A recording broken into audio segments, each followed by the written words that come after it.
Our patient census is always changing. Our patients' problems are always changing. The needs of our community are always evolving. With that, there obviously needs to be improvements in our emergency department so we can meet those demands of our patients.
Is that yours or someone else's seat? Mine. Okay. Mine, yeah.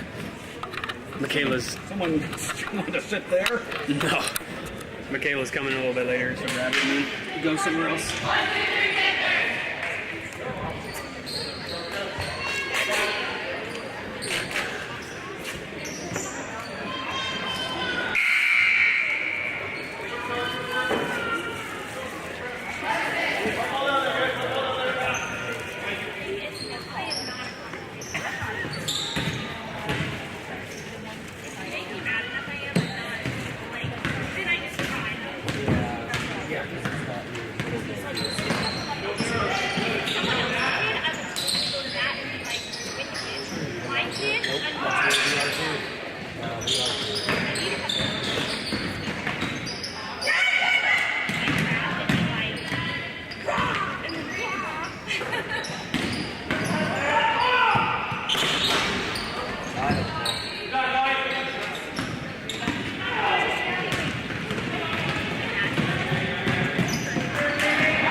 figured Ellis would be here for Davis County. He's a good guy. He's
2. Come on.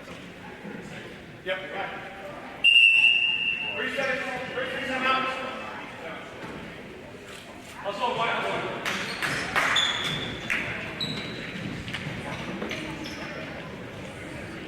3 seconds. Thank you, coach.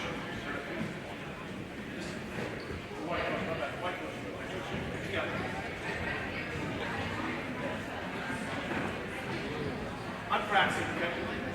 Yep. A little bit more. They get to 10. First over, guys. Go, guys. First over.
There it is.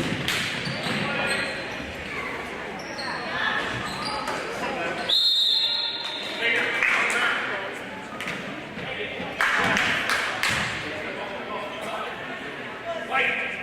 2-2.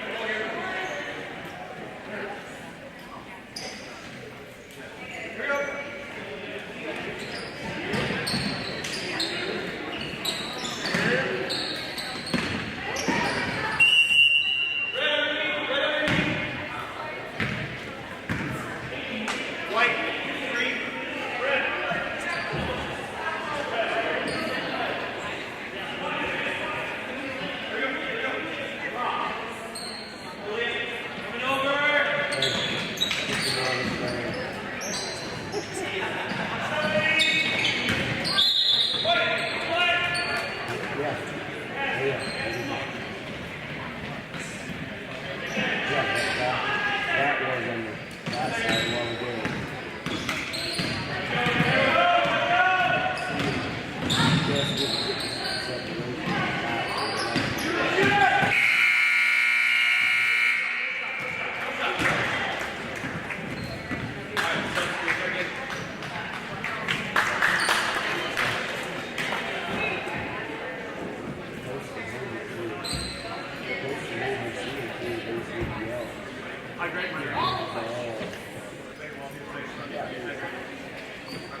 whenever they start warm-up. Last couple of games down at Sheraton, they were done and they immediately got them on the court, and it was probably 6-12 when they started the girls' game. So I wasn't really sad about that.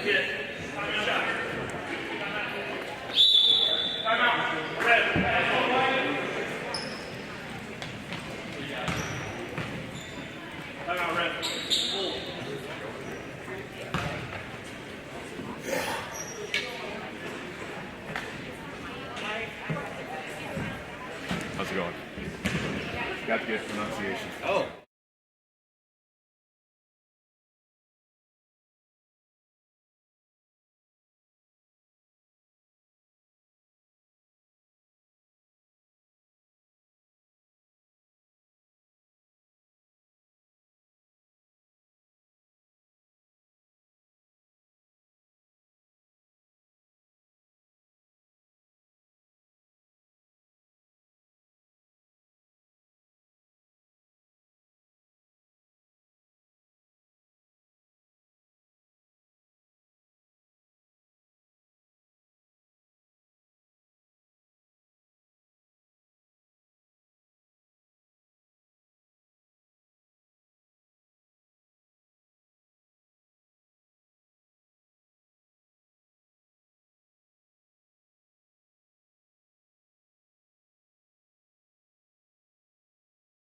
Yeah, I remember her.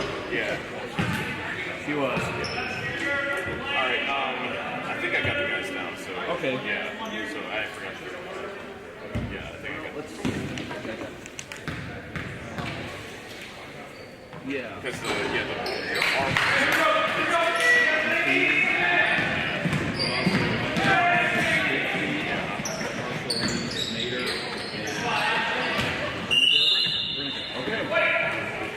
Reeves, by the way, he just won 1,000 points yesterday. Okay. All right, see you around. Yeah.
Played until tonight.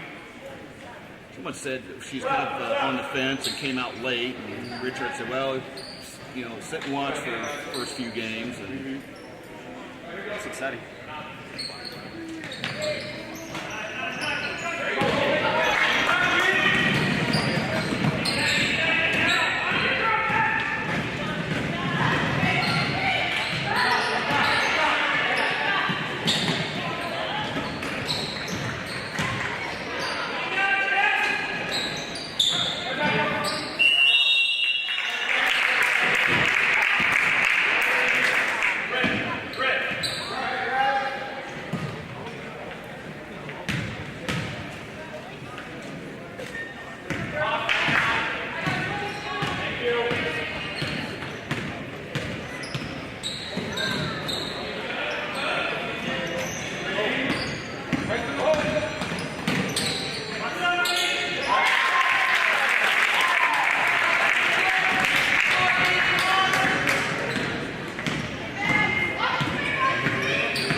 me and my drum.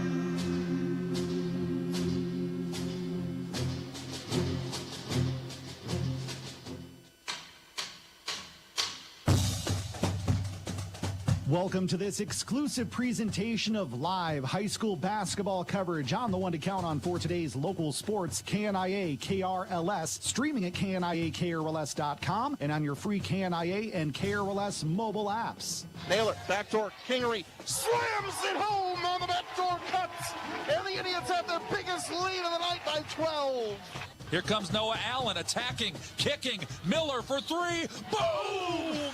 Carl Miller, the driller, stretches Pella's lead to 46-38. Oh, tipped up, controlled, here comes JoJo Bice with 6 seconds, fast break, layup is good at the other end, Norwalk takes the lead, 52-50, Bice the steal, and runs it all the way down coast to coast, 52-50, Warriors back on top. We'll get you ready for tonight's contest with our keys to the game, starting lineups, colors of the game, and the game time temp. They've come out of the half firing. Agri looking for more for three. Yes! Emery Agri heating up with back-to-back trays. Here's Emma Duncan, catch and shoot three, splash down Emma Duncan. And there's a tip and a steal, Reagan Van Wyk. This is for the lead in transition. The layup is in, counted in one, and Reagan Van Wyk puts Pella back on top. Now let's head to the gym for all the exciting action of South Central Iowa high school basketball on the one to count on for today's local sports, KNIA and KRLS.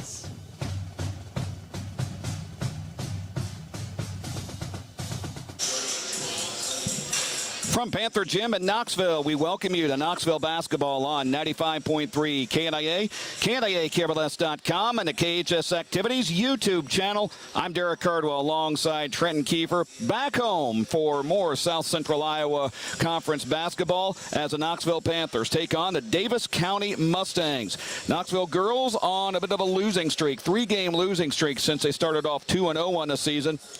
And they've also started off 0-2 in conference play. Meanwhile, Davis County has gotten off to a nice start, 4-2 and 1-1 in South Central Conference play. One of those victories, a surprise win over Eddyville last week. So Davis County, a very tough team to deal with. And Trenton, just a game at Knoxville. I don't know if it's a must-win, but it'd be nice to pick up a win just to stop kind of the bleeding here for the Panthers tonight. Yeah, you know, these last couple games, we've seen them start really well, play really solid first half, and just struggle a little bit in the second half. And, you know, I agree. It's probably just consistency, and can we put together a complete basketball game, and probably regardless even of final score, complete ball game and play consistent from opening tip to final buzzer. Well, on Friday night in Sheraton, the Panthers did have a pretty good 3 quarters, and Coach Matt Richards said just simply ran out of gas in that fourth quarter, and Sheraton more or less blew them out in the fourth quarter. Yeah, it was an 18-point victory, which it's a significant win, but Knoxville, he said, you know, as you said, needs more consistency, especially in that half-court offense. We saw some good things in that game. I think we saw a lot of girls improve, grow up a little bit,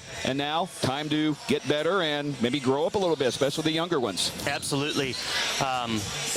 We talked about this a little bit, you know, when we were down there in Sheraton. A lot of buckets in the paint, a lot of 2-point attempts early, and we made them. And then we saw those 3-point attempts continue to rise in the second half. And I wonder a little bit, you know, we're not very deep. How much is fatigue playing a factor? We've struggled in the second half. Shots aren't falling. Are the legs just not there yet, especially early in the season? Well, this is the Cunningham Financial Services radio pregame show. Cunningham Financial Service. Joe Cunningham, investment advisor, Knoxville native, Knoxville committed, Knoxville strong. We'll come back and look at the keys to tonight's game when we come back to the Knoxville Hospital and Clinic's radio broadcast booth. You're listening to the Cunningham Financial Services radio pregame show on 95.3 KNIA. Hi, this is Derek Sparks with Hy-Vee. As you probably already know, the last year and a half has been incredibly difficult on all of our healthcare workers trying to keep us safe and healthy during the pandemic. I just wanted to take a moment to say thank you to our pharmacists, technicians, and support staff at the Hy-Vee pharmacies. And thank you as well to all of the healthcare workers in our local communities who have worked long hours to do what is necessary in these challenging times. Thank you from all of us at Hy-Vee. Good day. Like it or not, winter's on its way, and in its months of cold, snow, and ice, Knoxville Farm and Home can get you ready at home or on the job with a great selection of ice melt, sand tubes, gloves, shovels, and all that warm weather gear you need. Make this winter easier on yourself with a new Husqvarna snow thrower. We also feature Carhartt apparel in all sizes and styles that will make you and your family ready for winter has in store.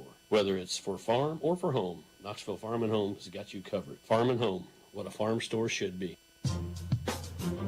Even though the end of 2021 is quickly approaching, there's still time for the professionals at Cron Russell CPA to advise you on any last-minute tax planning that can help you save on taxes. The professionals at Cron Russell CPA work year-round to stay up to date with the changes that could affect you. Give us a call at 842-5821 to set up an appointment with Don, Matt, or Angela.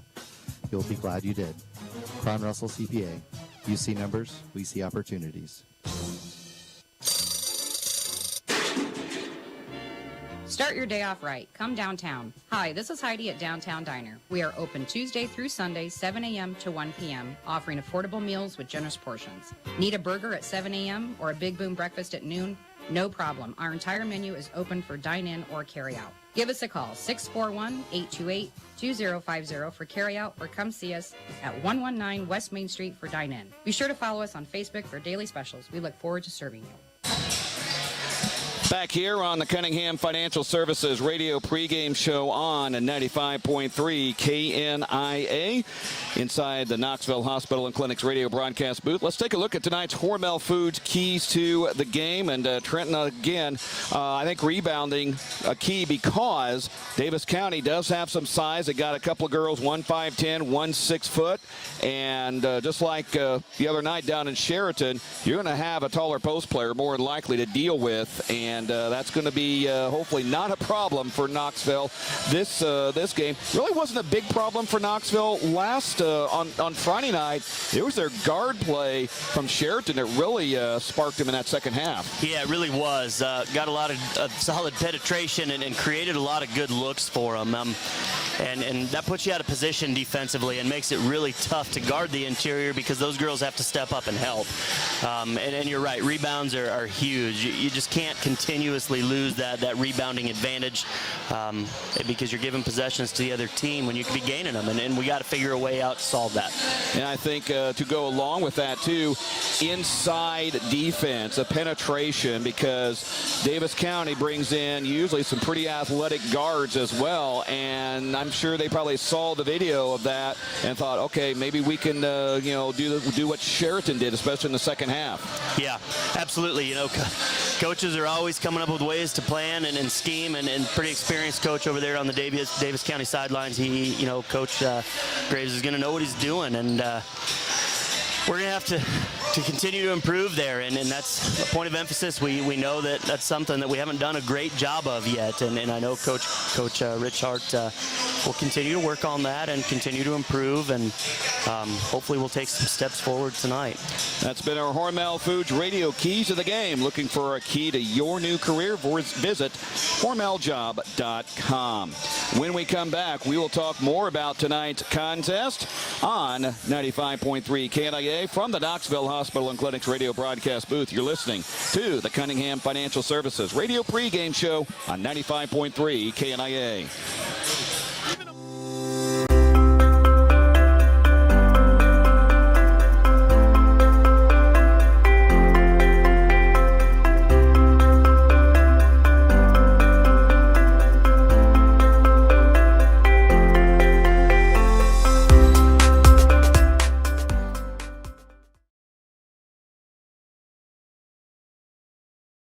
Next door. Our product line is diverse, and we'll get you what you need quickly and at a competitive price.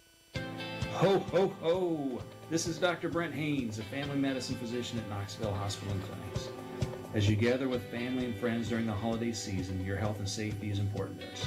We urge you to continue scheduling visits with your healthcare provider to maintain a healthy lifestyle.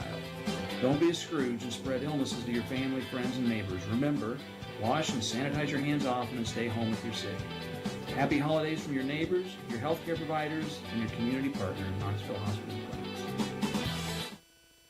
Clinics. Hey guys, you looking for that new look? So walk, jog, or run in to see Paige at the Knoxville Barber Shop.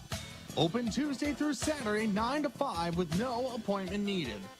Paige can set you up with a basic haircut, to fade, or the classic military cut. If your beard needs a trim, well, Paige can do that too. Knoxville Barber Shop, located in downtown Knoxville.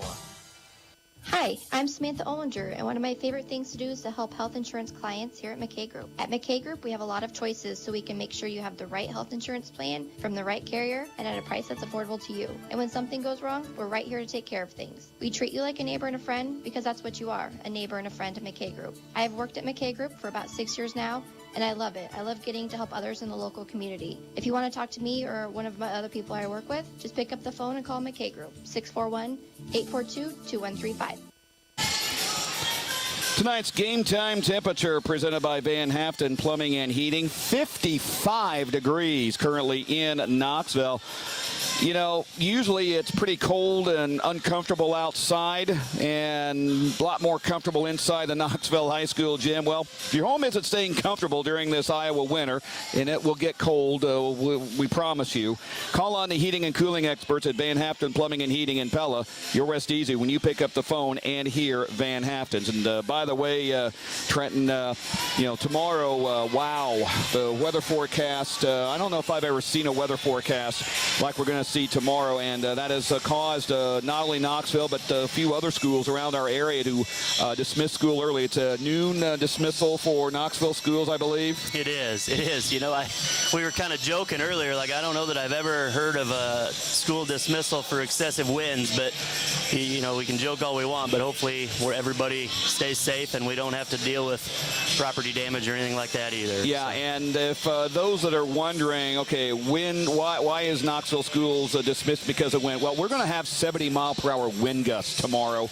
and will be about the time that hits is about the time that school would normally let out. School buses don't like strong winds. They're high-profile vehicles, and they tip over easy enough the way it is. So, you know, very good job on Knoxville schools to let out early, get everybody home and safe in their homes before the winds start in. And I know Saylorville Lake, their mile-long bridge up there, I think they're going to close that down tomorrow afternoon. Haven't heard officially about our mile-long bridge. If we get information on that, we will definitely pass it along to you here on KNIA. But again, Knoxville schools dismissing tomorrow at noon. So parents, if you're listening and you haven't heard, that is the story for Knoxville. So the kids kind of get a half a day of rest and relaxation. Let's take a look at the series history since 2001. Knoxville has kind of dominated this down the years. 13-3, the Panthers lead, and they've won the last 9 meetings between Davis County, and some of these games have not been close. This might be a little bit closer game, and I'll just say it, Davis County is probably favored in this game here tonight. When we come back, we'll have tonight's starting lineups. You're listening to the Cunningham Financial Services radio pregame show from the Knoxville Hospital and Clinics radio broadcast booth on KNIA.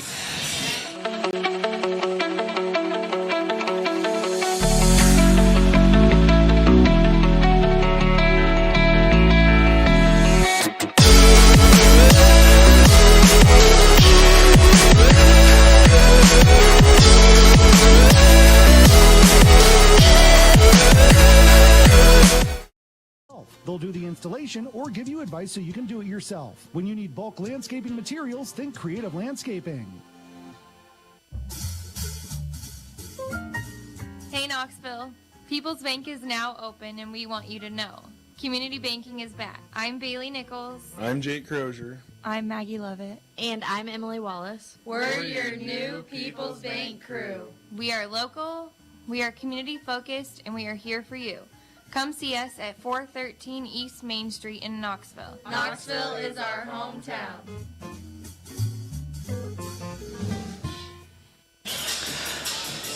Back here on the Cunningham Financial Services Radio pregame show from the Knoxville Hospital and Clinic's radio broadcast booth. Tonight's Colors of the Game presented by Brickwood Incorporated, and Davis County in the maroon uniforms with the gold and white trim. Knoxville in the home whites with the black and gold trim. Tonight's Colors of the Game presented by Brickwood Incorporated, your premier Lennox dealer serving Knoxville, Newton, Grinnell, and the surrounding communities.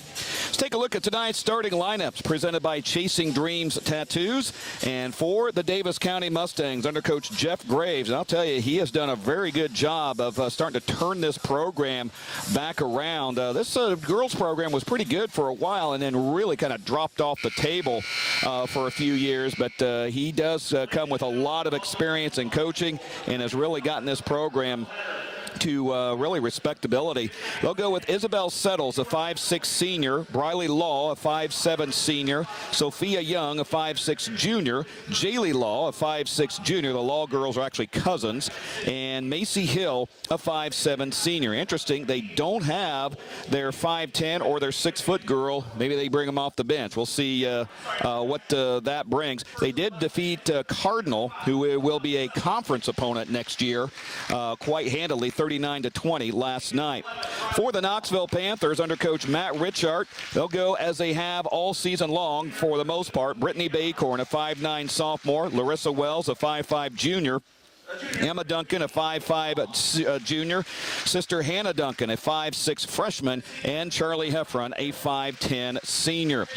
Those have been tonight's starting lineups presented by Chasing Dreams Tattoos. If you can think it, they can ink it. This has been the Cunningham Financial Services Radio pregame show. Cunningham Financial Service, Joe Cunningham, investment advisor, Knoxville native, Knoxville committed, Knoxville strong. The opening tip is next on 95.3 KNIA. We're coming to you from the Knoxville Hospital and Clinic's radio broadcast booth on KNIA. Hi, I'm Robert Poppy, ag lender at Marion County Bank. We salute the farmers and their families in Marion and surrounding counties. We know that for today's farmers to be successful, it takes more than just hard work and dedication. It takes a commitment. Marion County Bank, we're committed to our area farmers' success too. As our area's leading ag bank, we invite you to visit with one of our ag loan officers at our Peller Knoxville office for all of your ag lending needs, concerns, and opportunities. We have the experience and expertise to help with your farming operation. Marion County Bank, serving you, building community. Member FDIC. Want to find the complete facility with a total workout package? Join the Knoxville Recreation Center and take advantage of all of our membership benefits. What other place in town can you swim, lift weights, take a fitness class, shoot baskets, relax in a sauna or hot tub? All this is under one roof. We're open 96 hours a week to meet your fitness, recreation, and wellness needs. Stop out and see us at 800 South Park Lane. You'll be glad you did. Get fit at the Knoxville Recreation Center. For the latest information on the Recreation Center, call 828-0580 or find us on Facebook at City of Knoxville, Iowa Parks and Recreation. Thinking about buying or selling your home? Hi, this is Annie with Iowa Realty Knoxville. We invite you to stop in our office on the Knoxville Square, and one of our licensed realtors will be happy to answer your questions and help you prepare for your next steps. Our office is at 119 East Main, and we're open 8:30 to 4:30 Monday through Thursday and 8:30 to 4 on Fridays. Or call us at 641-842-2910 to make an appointment. Iowa Realty, your local real estate experts. Our team at DeArmond Ford Indianola are committed to giving you an exceptional ownership experience. As a family-owned business, my dad and I are in the dealership every day to ensure you experience the DeArmond difference. Our core values of hard work, honesty, trust, and integrity are what we build our business on. Experience the difference at the all-new DeArmond Ford Indianola, where you'll actually enjoy doing business. The all-new DeArmond Ford Indianola, DeArmondFord.com.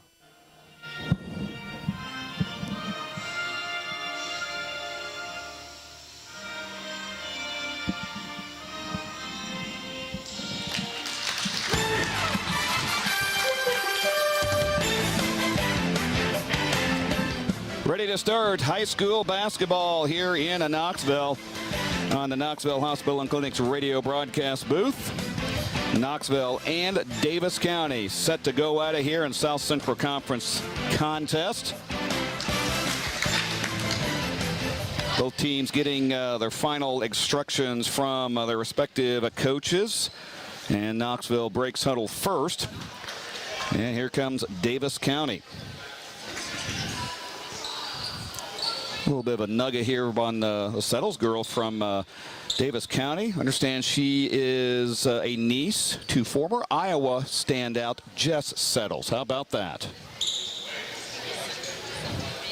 Nice uncle to have to bounce some basketball ideas off of.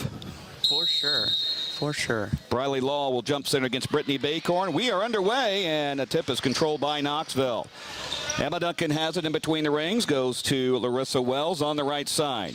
To Baycorn, top of the key, lobs it over to Emma on the left side, dribbles over, underhands it to Hannah, now to Charlie Heffron on the right side, up top to Larissa Wells, aims, fires a three, it's a rounded in. She used all the rim, and it's a three for Larissa Wells, her first points of the night. Now into the lane goes Sophia Young. She missed it. And the rebound to Brittany Baycorn, and then she threw it away. Young gets it, and Brittany takes it away, and they're going to call a tie-up right there under the basket, and it'll stay with Davis County. So inbounding will be Law. And she'll get it inside and puts it up and in. Nobody picked up Briley Law on that. Actually, Sophia Young was the one that inbounded the ball. So it's 3-2 Knoxville. Here's Hannah Duncan on the right side wing. Hannah looking for an outlet. One dribble. Lobs it over to Charlie Heffron. She'll aim and fire a three. Splash down Charlie Heffron. Knoxville 2 for 2 to start out the night from long range. 6-2 Panthers. Now here's Law with the ball. That's Jaylee Law. She will pick up the dribble, looks around, throws it over to Sophia Young. Young will start to drive, and she gets tied up, and they'll go over to Knoxville now. We do have our first final. Norwalk defeated Lewis Central tonight, 42-28. That's out at Council Bluffs, and schools agreed to start a little earlier so they could get the kids back to school or back in town so they could get up for school tomorrow. Now here is Larissa Wells dribbling around the perimeter, hands off to Brittany Baycorn, over to Heffron. Charlie now back over to Larissa. She'll drive into the lane, stops, gets it over to Hannah Duncan, catch and shoot from 16, no good, rebound. Popped around into the hands of Jaylee Law. She'll clear it to Sophia Young. Young will cross the logo on the dribble. Young will go to Jaylee Law, now gets it to Isabel Settles. Settles brings it up across between the rings. Gets it to Macy Hill. Now she'll get it to Law. That's Jaylee Law. Puts up the runner. No good. Rebound. Ping pongs into the hand of Brittany Baycorn.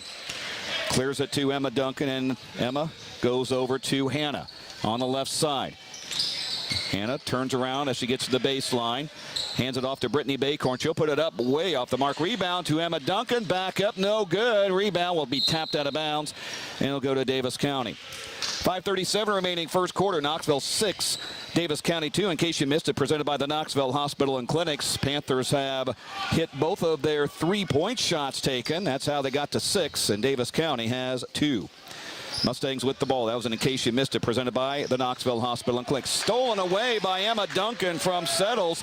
Duncan on a 1-on-3 break, and she'll wisely slow it down and let everybody catch up. Over to Hannah on the left side, puts up the 5-footer and goes into the basket. Hannah Duncan, her first 2 points. 8-2. Knoxville off to a really good start tonight.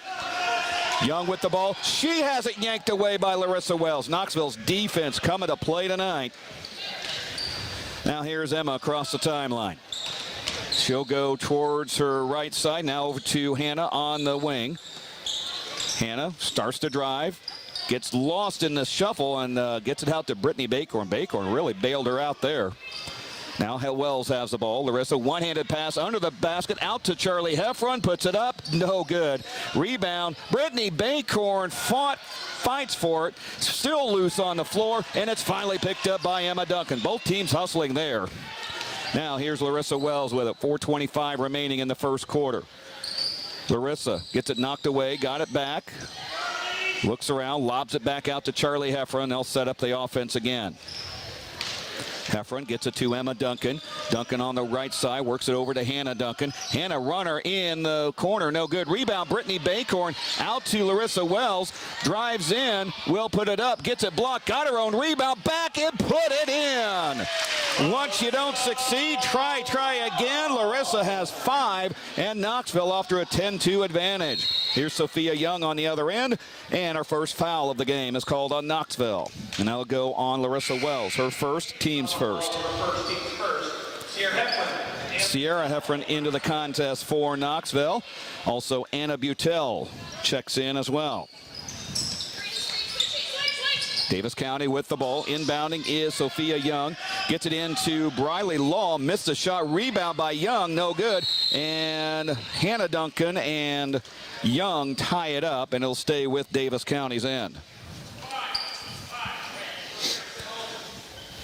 Inbounding will be Sophia Young on the eye of Knoxville. Young looking. Lobs it out to Jaylee Law. 3 on the way, wide open. Banks it, no good. And Sierra Heffron claims the board. She'll finally get it to Emma Duncan. And Emma will hit the timeline. Gets it to Anna Butel, and she telegraphed that pass right into the hands of Macy Hill. On the other end, puts it up, off balance shot, no good. Rebound put back up by Sophia Young for her first 2, and a DeArmond Automotive timeout called by Jeff Graves. We'll see if we got a full or a 30-second timeout called by the Mustangs. 3:20 remaining in the first quarter, and it is Knoxville 10 and Davis County 4. A couple of instant updates for you. PCM at the half leads Perry 25-13, and end of 1, Fairfield over Pella 13-7. Those are both girls' scores. Good start by Knoxville. My goodness. Yeah, come out, shoot the ball well, playing solid defense. And then, like you talked about before the game, rebounding the ball well.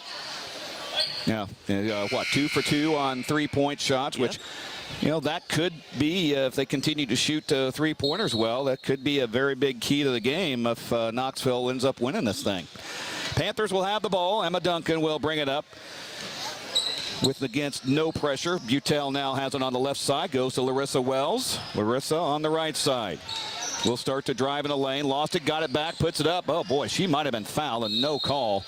And the ball will stay with Knoxville. So Brittany Baycorn straddling the H and the E of Panthers. Will get it into Sierra Heffron, and she gets it poked away, and they will do it all over again. Now Emma Duncan dumps it into Heffron. Sierra now goes to Brittany Baycorn. Turn around over to Butel. But before Anna could get her hands on the ball, I think they fouled Brittany. We'll see who in a maroon uniform gets the call. It'll be on Briley Law. That is her first, team's first. So Baycorn will have it. Baycorn looking, goes to Anna Butel. Catch and shoot 3 is no good. Rebound, Baycorn back up, couldn't get that one. And the rebound goes to Davis County. Briley Law got it, and she'll clear it to Sophia Young. Young across midcourt. Young in between the rings, goes to Law. Law inside, and they're going to call a foul on Emma Duncan. She tried to get the jump ball, but then she also had her arm hooked around. So that'll be Emma's first, team's second. 2:35 remaining in the first quarter. Knoxville 10, Davis County 4. Ball into play. Sophia Young throws it, and it was poked out by Emma Duncan, so they'll reset it. Young gets it inside to Macy Hill. Turnaround shot is no good. Boy, Davis County is missing everything inside tonight.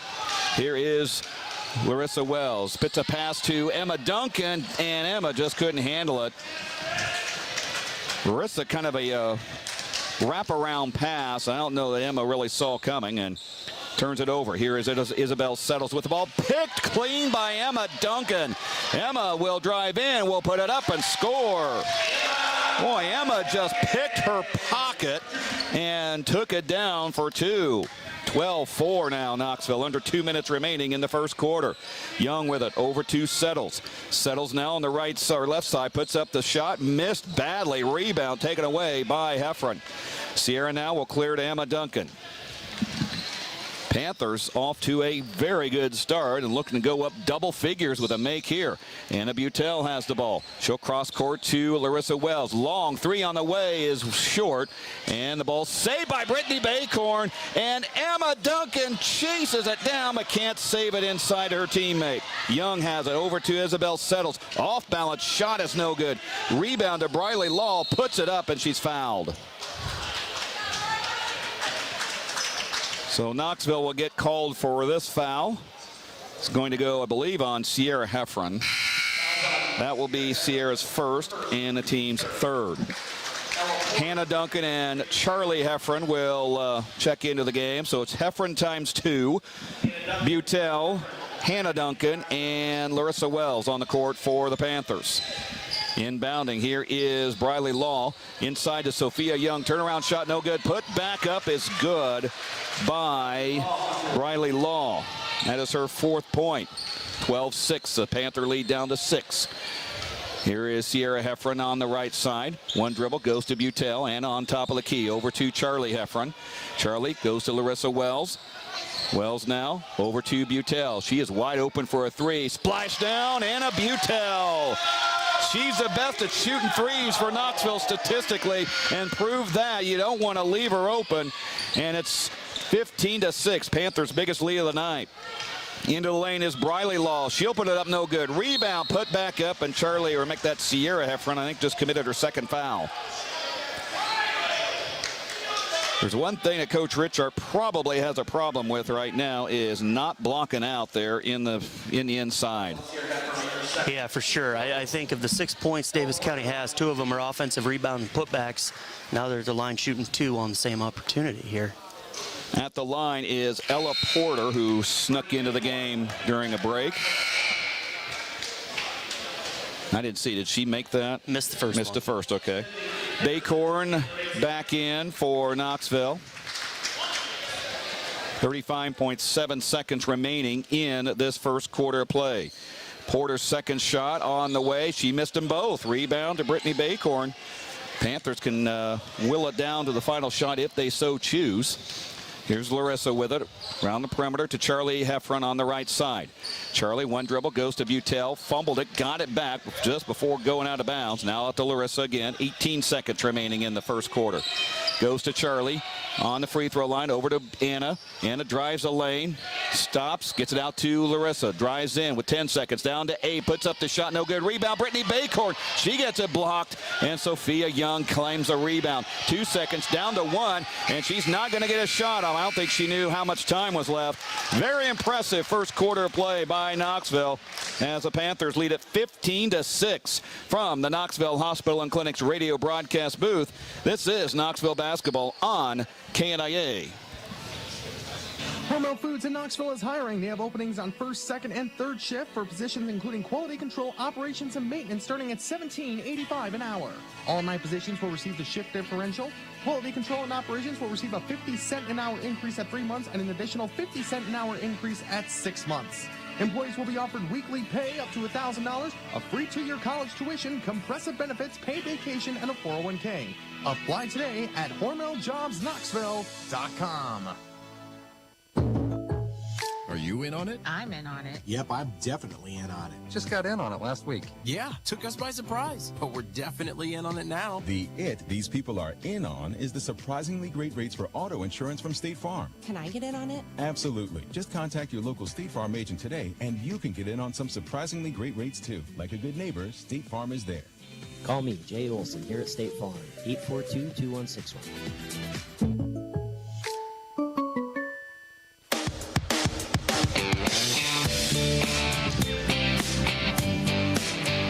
Here at the Knoxville Hospital and Clinic's radio broadcast booth. Knoxville 15, Davis County 6. Panthers off to a very good start in this first quarter. Going on to the second quarter. Anna Anderson into the game for Knoxville. 5'7" sophomore. She's gotten a few more minutes here as of late to get into some at varsity. So Knoxville will have Emma Duncan, Brittany Bacorn, Anna Butel, Charlie Heffron, and Anna Anderson. Here's a shot by Anna Butel to start off the second quarter, and she drains a 2, and she's got 5 early points. 17-6 now. Here's Sophia Young with the ball. Young goes over to Jaylee Law on the baseline. Kicks it back out to Sydney Henderson. Henderson over to Young. Drives in a lane. Puts it up. Got it. Nope, it's not going to count. And I believe there's a foul on the Panthers. Well, okay, I was going to say, come on over to the bench and tell us who got the foul. Looks like that is going to go on Brittany Bacorn. That'll be her first, team's 5th. Inbounding is Sophia Young. Young looks, and she threw it away, and luckily for her, Sydney Henderson bails her out on that one. Young back with the ball in between the rings. Young with Emma Duncan on her, goes to the left side. Goes to the baseline now, throws it to Macy Hill, drives in a lane, puts up the runner, no good. Rebound to Brittany Bacorn, lost it, and a tie-up, and it'll stay with Davis County. Boy, Brittany had it, and she fell to the ground, and that allowed Davis County players to converge on her.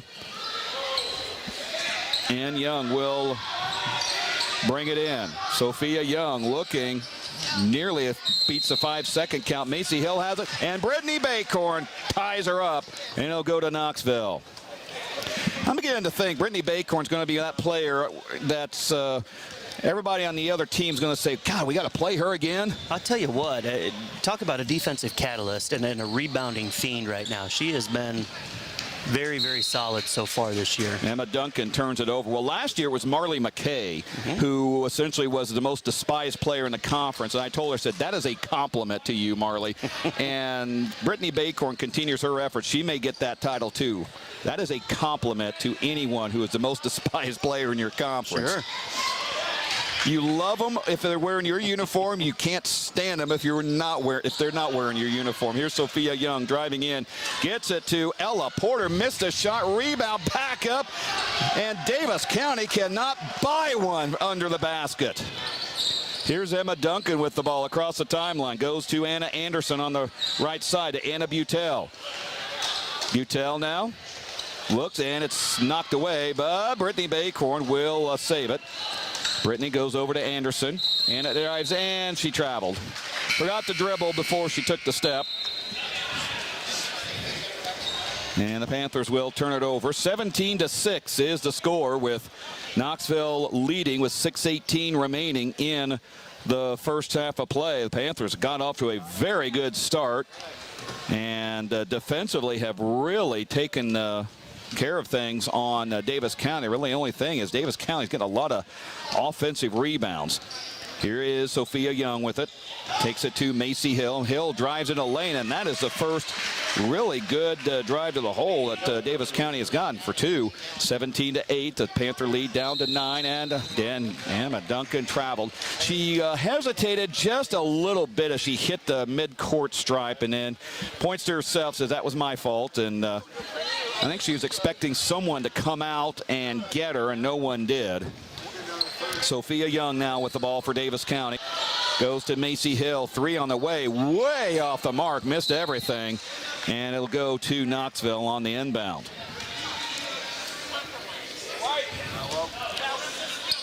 Davis County make that. Brittany Bacorn will get it to Duncan, and Emma will work it across the timeline. Near steal there. She gets it to Larissa Wells. She'll drive in. Goes over to Heffron. 3 on the way. Missed everything. And the rebound to Davis County. Knoxville starting to cool off now offensively. Here's Sophia Young. Now she'll back up in between the rings. And they'll set up an offense. Young goes over to Jaylee Law. Law goes now to Sydney Henderson. Henderson under the basket to Porter, and she scores. Ella Porter with her first 2, and it's down to a 7-point advantage for Knoxville, 17-10. Larissa Wells with the ball, dumps it into Charlie Heffron, puts up the shot, couldn't get it, but she's fouled. She'll go to the line for a couple. Mustangs will get called for the foul. I believe Macy Hill. Nope, that's going to go on Jaylee Law. Her first, team's second. And at the line is Charlie Heffron. 71% on the season for Charlie, and she misses on the first one. Sierra Heffron back in. So it's both the Heffron girls, plus Emma Duncan, Brittany Baycorn, and Larissa Wells on the court for Knoxville. Charlie will put the second one up, and she missed them both. So Knoxville goes empty on that possession as well, down to 4:54 remaining in the first half. Here's Sophia Young with it. Young, and she is fouled 20 feet from the basket by Larissa Wells. That is her second foul. Team's sixth. And Coach Richard having some words with the official. Now Larissa admitted the whistle sounded. She knew it was going to get called on her. She literally looked right at Coach Richards. Here is Jaylee Law with the ball. Law had it knocked away by Brittany Baycorn, but she couldn't get it before it went into her own bench. And here comes Anna Butel, and Coach Richard will not risk Larissa Wells getting a third foul called on her. Hannah Duncan will come in, and she will replace Brittany. Hannah Duncan back. So it's Heffron times 2, Duncan times 2, and Anna Butel on the court for Knoxville. Now with it is Macy Hill, gets it to Sophia Young. Young drives into lane, leaves it outside. There's a shot, no good. Rebound taken away by Sierra Heffron. She'll clear it to Emma Duncan with 4:33 remaining in the first half. Duncan across the timeline, goes to Sierra Heffron on the right side and threw it away. Boy, Knoxville's just not running the offense right now. Here is Jaylee Law with a 3 on the way. No good. Rebound tipped around, put back up and in by Ella Porter. And a DeArmond Automotive timeout. I think Coach Richard's seen enough of that offensive rebound. And I think he's going to have a talk with the players. Full timeout, 4:13 remaining in this first half of play. 17-12. Knoxville with the lead over Davis County. This is Knoxville basketball from the Knoxville Hospital and Clinics radio broadcast booth on 95.3 KNIA. Medicare can be complicated, but not with Wellmark. Call Farm Bureau agent Cliff Douglas in Knoxville at 641-842-6214 to make choosing the right Medicare plan easy. Cliff Douglas is available anytime to answer all your questions, walk you through the process, and make sure you're getting a plan to meet your needs so you can find coverage confidence. Cliff Douglas is a local authorized independent agent for Wellmark Blue Cross and Blue Shield of Iowa. To be eligible, you must reside in the service area of the plan. Wellmark Medicare Supplement insurance plans are not affiliated with any government agency. Products available at Farm Bureau Financial Services. Back here at the Knoxville Hospital and Clinics radio broadcast booth. In case you missed it, presented by the Knoxville Hospital and Clinics. Knoxville had a 15-6 lead heading into the second quarter play and had been outscored 6-2 in that session. And Knoxville took the timeout, but if we didn't know any better, it was Davis County that was the one that was not happy with what was going to. Coach Jeff Graves was getting on his team a little bit. Not sure what he was saying. We won't divulge any secrets, but he was not happy. We'll just say that. And Coach Richard was talking calmly with his girls, so gives you an idea of the timeout. Here's Emma Duncan with the ball. Boy, someone needs to bail her out, and they don't, and Davis County takes it away again, and another foul on Knoxville. Well, whatever he said and the intensity he used looks to have paid off. Anna Butel, her first foul, team 7th. And really kind of a lot standing around right now for Knoxville. Yeah, we look a little tired and just kind of maybe a little tentative and hesitant as things aren't going our way right now. Macy Hill at the free throw line. 2 points on the night, and she can draw Davis County to within 3, but she can't get the first one and won't get the second one on the bonus. Here's Emma Duncan with it across midcourt. Emma gets a pick from Anna Butel, and boy, she got the worst end of it, though. Emma lobs it into Hannah Duncan on the baseline, brings it back out to Anna. Now she'll circle around towards the left side. Gets it out to Hannah. Hannah puts up the three. Splash down an HD three. That did not look like a great offensive set, but we don't care now. Big shot. Yeah, big shot. That is a big Hannah. shot. 20-12. Here's a three by Davis County that misses everything, and it goes out of bounds. That shot was by Reese Humphrey, a 5'4" sophomore that missed everything. And immediately up off the bench is Jaylee Law, and she'll replace Sophia Young. Brittany Baycorn will replace Hannah Duncan in the lineup with 3:19 remaining in the first half of play.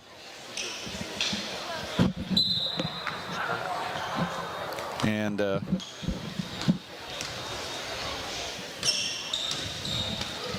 here's Brittany Baycorn over to Anna Butel, drives in, kicks it out to Charlie Heffron. Three on the way off the mark. Rebound, Brittany Baycorn, count that and put her on the line. Finally, Brittany Baycorn getting the rebound and a putback, and she'll go to the line for a three-point play opportunity. Foul went on Jaylee Law. That is her second, team's third. Team's third, Brittany Baycorn to the line, shooting one. Brittany struggled a little bit from the free throw line, 37%. We'll see if she can get this one to go down. Official, not sure what he's talking to. He kind of giggled a little bit, so I don't know if one of the girls said something, but seems everything is okay. And Brittany's shot on the way. It's no good. Rebound by Charlie Heffron, puts it up and in. A 4-point possession there for the Panthers. And it's 24-12, back up to a double-figure lead.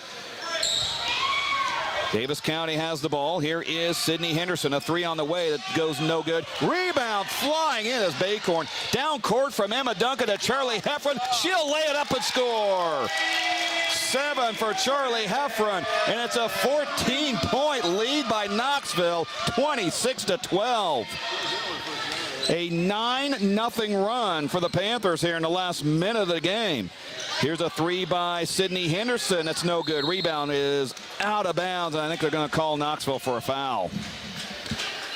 And that will be on, boy, if that's on Sierra, that is her third. Yes, it is. And probably something she just didn't need to do. Yeah, she did not get herself into position. You know, she stood behind the girl, and instead of working to get position around in front, she climbed over the back and just swatted at the ball. Pretty easy call for the official there. Anna Anderson back in for the Panthers. And at the line is Briley Law. Nope, that is Ella Porter, and she gets the first free throw to go.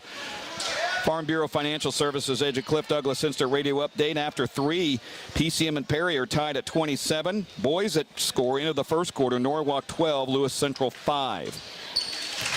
Porter makes both free throws, and it's 26-14. The Panther lead down to 12. It quaffs that 9-0 Knoxville run in the last minute of the game. Here is Charlie Heffron, gets it knocked away, picked up by Anna Butel. Butel on the baseline, gets double teamed, somehow got it to Brittany Baycorn, and then she fumbles it and picked up by Davis County. Sophia Young with it, runs it into the lane, will put up a runner, no good. Rebound to Heffron. Charlie has it. She'll throw it down to Anna Butel. It's a 3-on-2 break. Butel stops, gets it out to Emma Duncan. Duncan now on the left side, goes to Charlie Heffron inside, puts it up, no good. Rebound taken away by the Davis County Mustangs. Charlie may have rushed that one a little bit. Macy Hill on the other end misses a shot. Rebound is into Sophia Young, and she puts it in. Sophia Young. Her fourth point makes it a 10-point advantage with 1:28 remaining in this first half. Baycorn over to Anna Butel, back to Baycorn, out to Heffron. Heffron a three, it's no good. Rebound taken away by Davis County. Bringing it up is Macy Hill. Hill goes to the right side. Hill looking around, goes into the lane, lost it, got it back, and right there to get it is Law, and she can't get the layup. Going the other way is Anna Butel. Butel down the left side, goes to Charlie Heffron, puts it up and in. Give Anna Butel the assist. Give Charlie Heffron her 9th point, and a timeout called, a DeYarman Automotive timeout, and that will be a 30-second timeout called by the Panthers. 55.5 seconds remaining, 28-16, Knoxville with the lead. When Knoxville is running tonight, they have looked really, really good, but on the defensive end, giving up way too many offensive boards. Yeah, that's the name of the game. I think, we build some confidence. We get some runouts and some baskets. You see a basket or two go in, and it's like the confidence level and the intensity just picks up, and then we go down and just have a little letdown. We forget to box out and get bodies on, and their buckets are easy. If we can just take away the easy buckets, they're probably sitting in single digits still right now, and it's not even close. If we can figure out a way to just make them work a little bit harder to score, we're going to be all right. Stay tuned for the People's Bank Radio Halftime Show. We'll recap this first half of play, also have some scores from around the area. It's coming up in 51 seconds of game time. Here's Sophia Young. Dumps it to Macy Hill on the left side. And her and Anna Anderson tie things up, and he'll stay with Davis County. Or are they going to call a foul? Oh, my goodness, they're calling a foul. Hannah Anderson just smiles and shakes her head like, what am I supposed to do here? That's her first, team's ninth. Hey, you know what? Two guys call a jump ball, and then one guy came in and called a foul. I thought, okay, if majority rules, it's a jump ball. Man. Apparently not. Darn it. Hill's free throw is good. She's got third point. I tell you, Anna Anderson goes out there, and it's effort. She plays hard. Yeah. Hill's second free throw is on the way, and that uses all the rim and falls in. It's 4 points for Macy Hill, 28-18. Panther lead down to 10 with 40 seconds remaining. Duncan hits the timeline, lost it, and now she's going to have to get rescued. Gets it over to Charlie Heffron, and then Charlie wanted to get it back to Duncan, and Law was right there to pop it out of bounds. Nearly, Perry Bell about caught that one. Perry, wake up. That's what happens when you sit in the front row. Does look like he's asleep over there, doesn't he? Of course, the boys tennis coach here at Knoxville as well as a report, and a steal by the Davis County Mustangs. Macy Hill will have an easy board, and she gets her 6th point. It's less than a 10-point advantage, and a violation on the inbound. And Brittany Baycorn and Anna Butel come up off the bench. Also, Peyton Horn into the game. Didn't see her check in for Knoxville. Coaches had to use a little different rotation due to some foul trouble. And Sophia Young will trigger in. This is a big run here by Davis County. Knoxville had a 9-0 run to get it up to 14, and Davis County has since gone on a 8-2 run. Sophia Young dumps it into Law. Briley Law puts it up and couldn't get a rebound to Porter, and she threw it away. Anna Butel has it. Butel running down on the right side will slow it up. Gets it to Brittany Baycorn. Back to Butel. 3 on the way. Splash down. Anna Butel right before the halftime buzzer.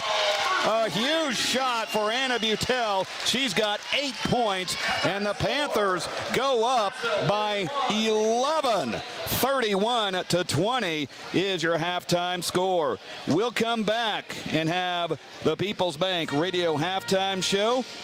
We are live from the Knoxville Hospital and Clinic's radio broadcast booth on KNIA.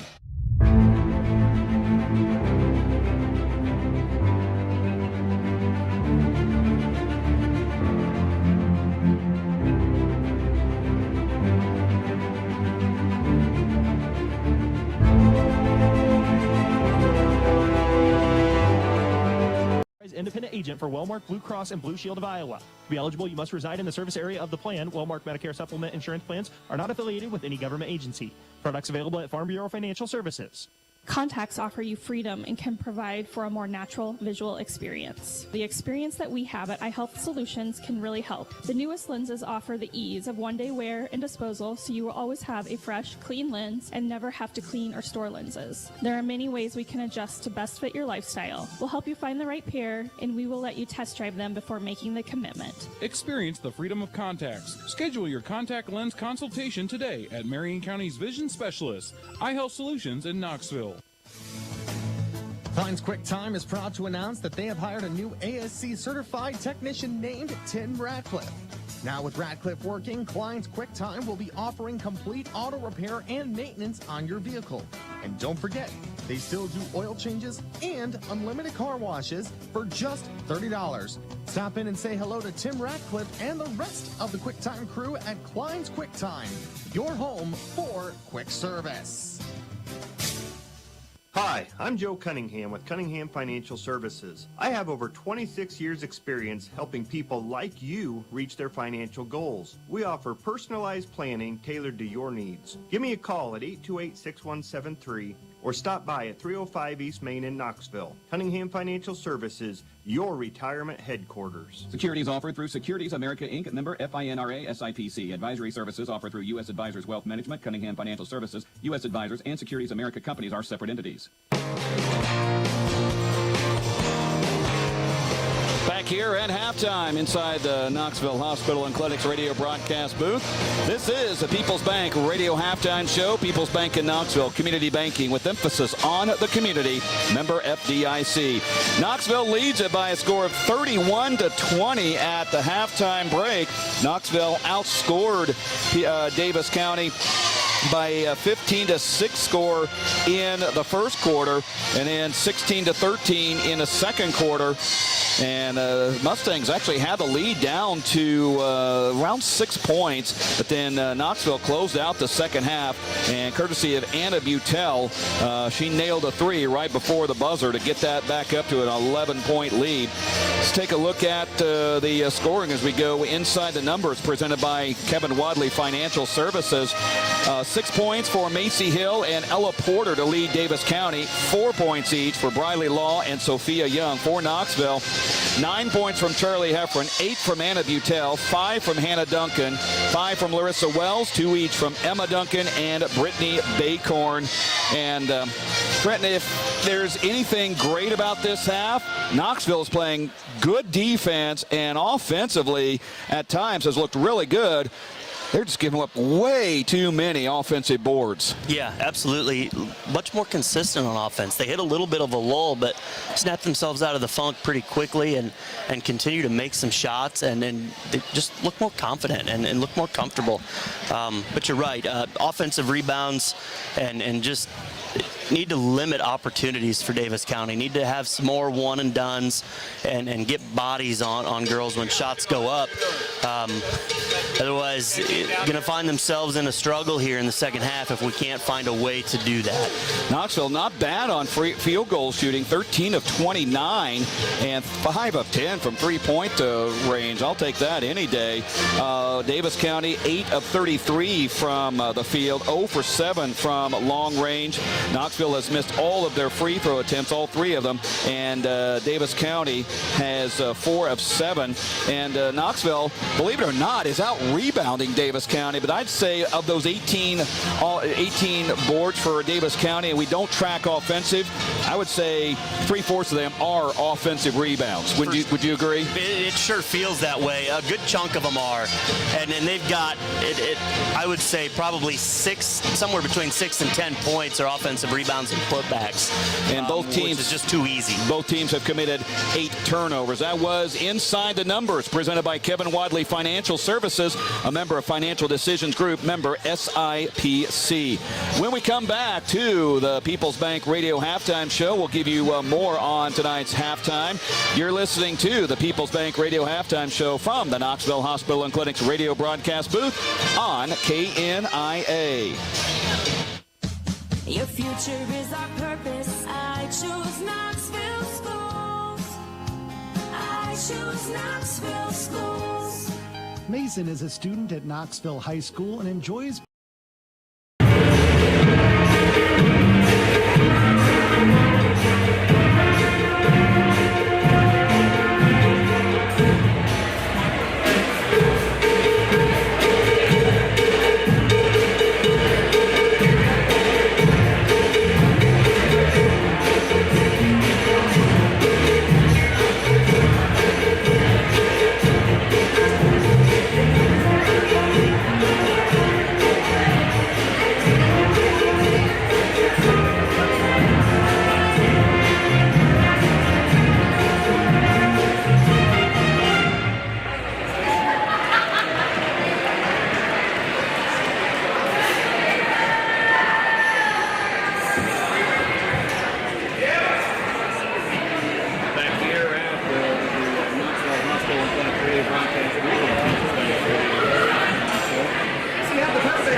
At Knoxville Hospital and Clinics, we are your neighbors, your healthcare providers, and your community partner. Hi, I am Jerry Brown, and I'm proud to work at the Knoxville Hospital and Clinics.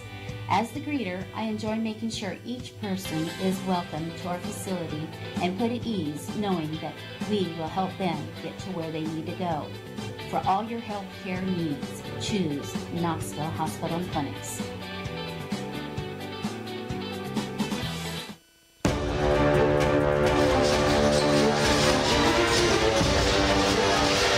In here in the Knoxville Hospital and Clinics radio broadcast booth, ready to start the second half of play here in Knoxville. Panthers leading it by a score of 31-20. And Panthers very impressive for the most part in that first half of play. Charlie Heffron had 9. Anna Butel had 8 points. A pretty balanced scoring for the Panthers as we get set for second half here in Knoxville. Another Farm Bureau Financial Services agent, Cliff Douglas, Insta Radio update. Norwalk taking it to Lewis Central, 25-9. Wow. Hey, you go out that far away from home, you better come back with 2 wins. Girls earlier in the night defeated Lewis Central 42-28. And looks like the Norwalk boys are on pace to do pretty much the same thing as the girls did. Davis County will start with the ball in this third quarter. With it is Macy Hill, trips on the baseline, and they will tie it up, and Knoxville gets it. Another instant update from Farm Bureau Financial agent Cliff Douglas. Pella and Fairfield under 4 minutes left, tied at 44. Fairfield must be pretty good this year, and girls get them late in the season. Here is a pass into Brittany Baycorn. Give Charlie Heffron the assist, and Brittany her 4th point. That was a beautiful pass. Here's Sophia Young with the ball. Young. And she threw it away. Picked up by Emma Duncan. Duncan racing into the lane. Will lay it up and score. Emma Duncan, her 4th point. Biggest lead for Knoxville at 35-20. Now here's Sophia Young, gets it to Reese Humphrey. Humphrey has it stolen away. Emma again. Duncan into the lane, puts it up, and she was slapped, and they're going to call the foul. Took them a minute. I wondered if they were not going to call that for a second, Derek. Well, the trailing official who was coming down the right side, it was the one that called it, and the other official who was closer didn't even bother to raise his hand. And a full timeout, full DeArmond Ford or automotive timeout called by Jeff Graves. He has not been happy with his team's play at all tonight.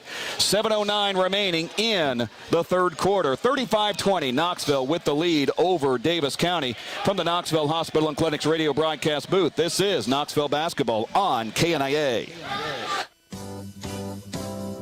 Our holiday meat certificate and pie promotion is back again this year at Ruxford's Home Center in Pella. When you make any $500 purchase this holiday season, you'll get a free Pella Nursery pie and a meat certificate to one of our local meat markets. These free holiday trimmings are yours with any $500 purchase, whether it's appliances, furniture, bedding, accessories, or anything else in the store.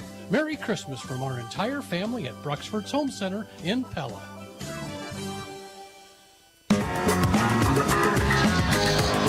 Back here in the Knoxville Hospital and Clinics radio broadcast booth.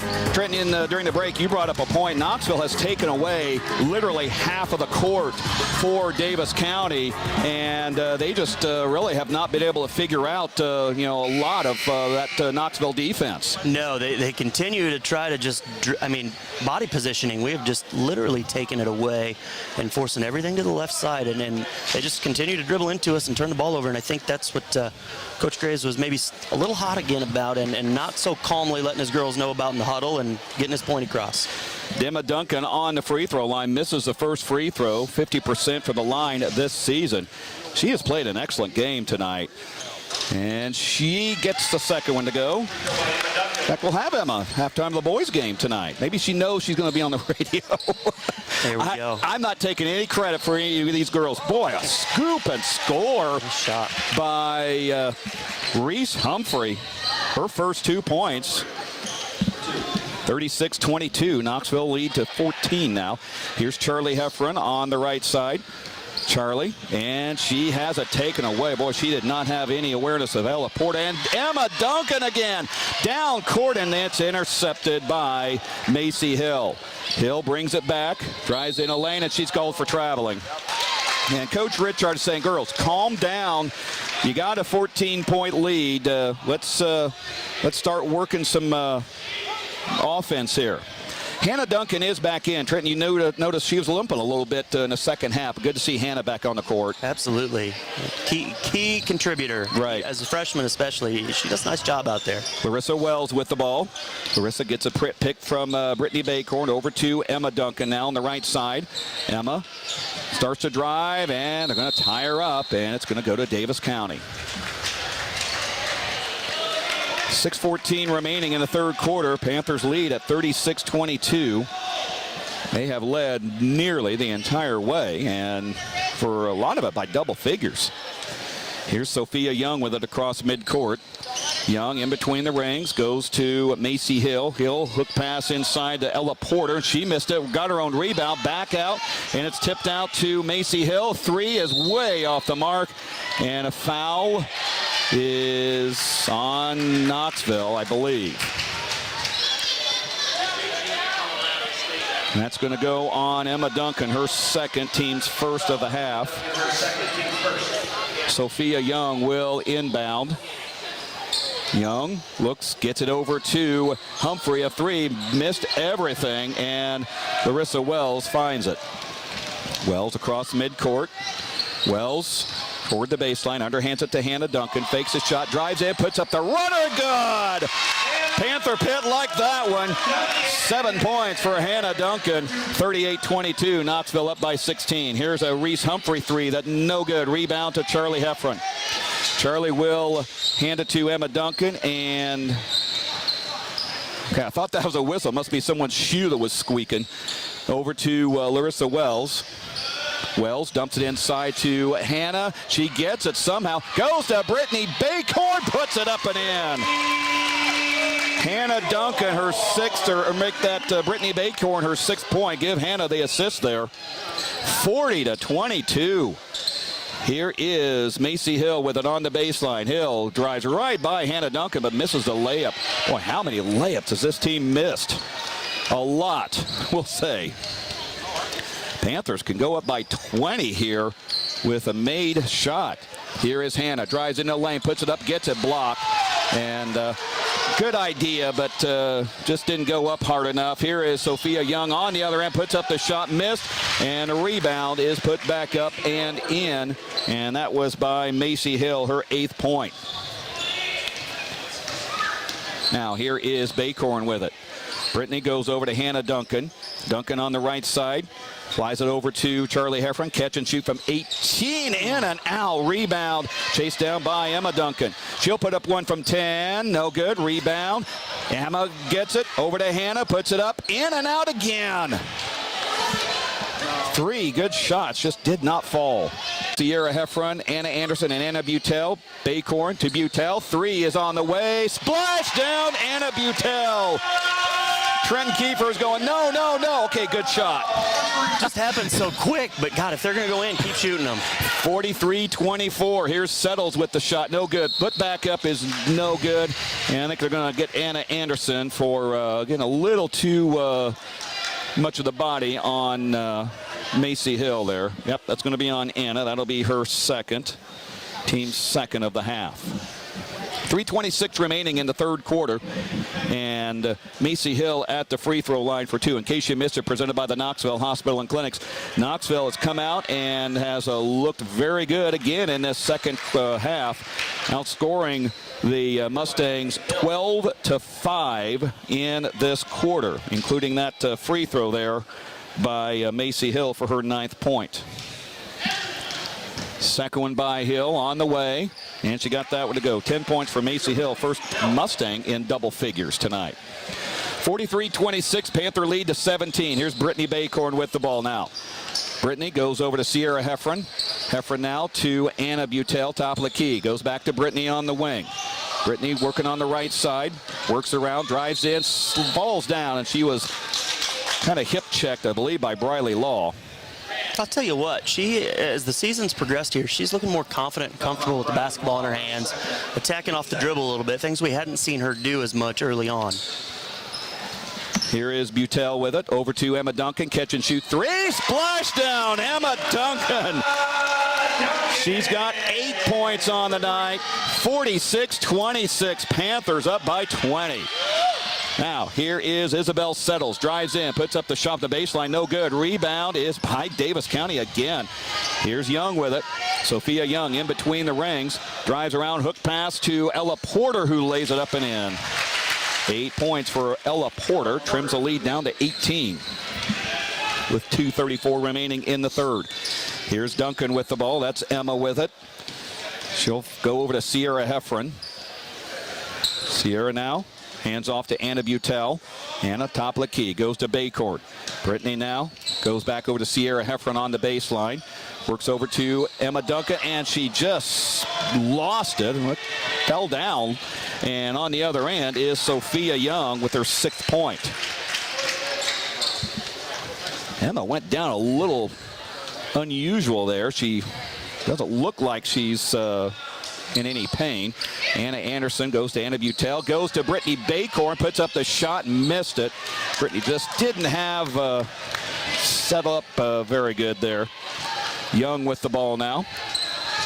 Sophia Young goes to Settles. Isabel Settles, stolen away again by Emma Duncan. She'll drive in, and she is hammered as she goes up to the basket. I mean, that's another example right there, Derek. Emma is positioned to the point where she's not going to let her come to the right side of the floor, but must, potentially maybe just a little bit of a weak left hand. Doesn't want to put the ball in her left hand and go left. Dribbles right into her and just gives the ball up. Emma Duncan will have 2. Farm Bureau Financial Services agent Cliff Douglas, Insta Radio Update. Twin Cedars girls stay hot. A 48-22 victory over Moravia. That's a nice win. That team, it basically everybody is back from last year, and really just a different outlook on things from last year as Emma Duncan makes the free throw. New coach in Zach Duncan. Of course, the girls know him from the softball season, and Emma's free throw is short. Emma may need I think Coach Richard senses that Emma Duncan needs a little bit of a rest, and he'll get Larissa Wells in. Emma's played a very good all-around game tonight. Here is Sophia Young with the ball. Sophia Young goes to Jaylee Law.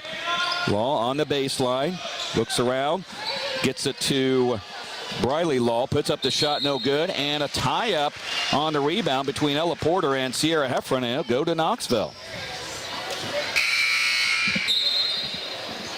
Not much of a rest for Emma Duncan. She's right back in there. I think she's one of those players that says, all right, just give me about 30 seconds of real time and I'll be okay. And so the lineup now is Hannah Duncan, Emma Duncan, Larissa Wells, Anna Butel, and Sierra Heffron. And Larissa will bring it up across the logo. Larissa on the right side. Looks around. Lobs it over the head of Anna Butel, and she turns it over. Had to save it, and saved it right in the hands of Macy Hill.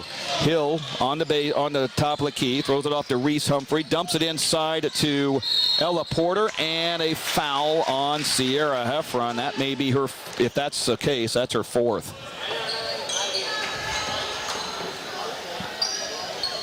It is number 4 on Sierra. It's been kind of a frustrating night for her. Anna Anderson in for Knoxville. Another Farm Bureau Financial Services agent Cliff Douglas Insta Radio Update. Melcher Dallas girls continue to struggle. Lost to Diagonal 46-20 as Ella Porter scores her 10th point, and it's down to a 15-point advantage for Knoxville. Here's Anna Anderson. She'll put up the shot, blocked, and getting it is Reese Humphrey. Humphrey looks around, takes it over to Macy Hill. Hill out to Jaylee Law, works it around the perimeter. Now back to Reese Humphrey again, in between the rings. Humphrey drives in, puts up the shot, the free throw line, no good. Rebound to Jaylee Law, back up, and finally Emma Duncan clears the board. Down court to Anna Butel, knocked away into the hands of Anna Anderson. Anderson gets it back to Duncan. 8 seconds remaining. They may need to put up a shot. Here is Emma. She will get it stolen away. Out to Macy Hill. Half-court shot is no good. And we've reached the end of the third quarter. And Knoxville continues to lead this one. 47-32 the score after 3 quarters of play. You're listening to Knoxville Hospital and Clinic's radio broadcast booth on 95.3 KNIA.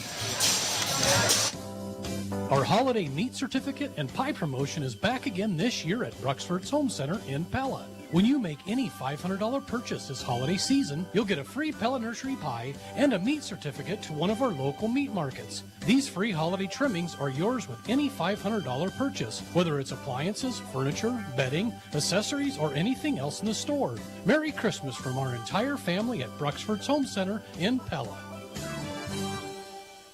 Never know how! 'Tis the season for savings at your local Napa in Knoxville. Get the complete car kit by Armor All for $29.99 and get 20% off 3 or more products that fit in the 99-cent bag only in November. A 216-piece of VersaSac 3-drawer mechanics tool set on sale for $9.99. And also your choice of Evercraft 100-piece screwdriver set or an Evercraft 19-piece socket set for $19.99. All this and more at your local Napa in Knoxville. Now that's Never Know How!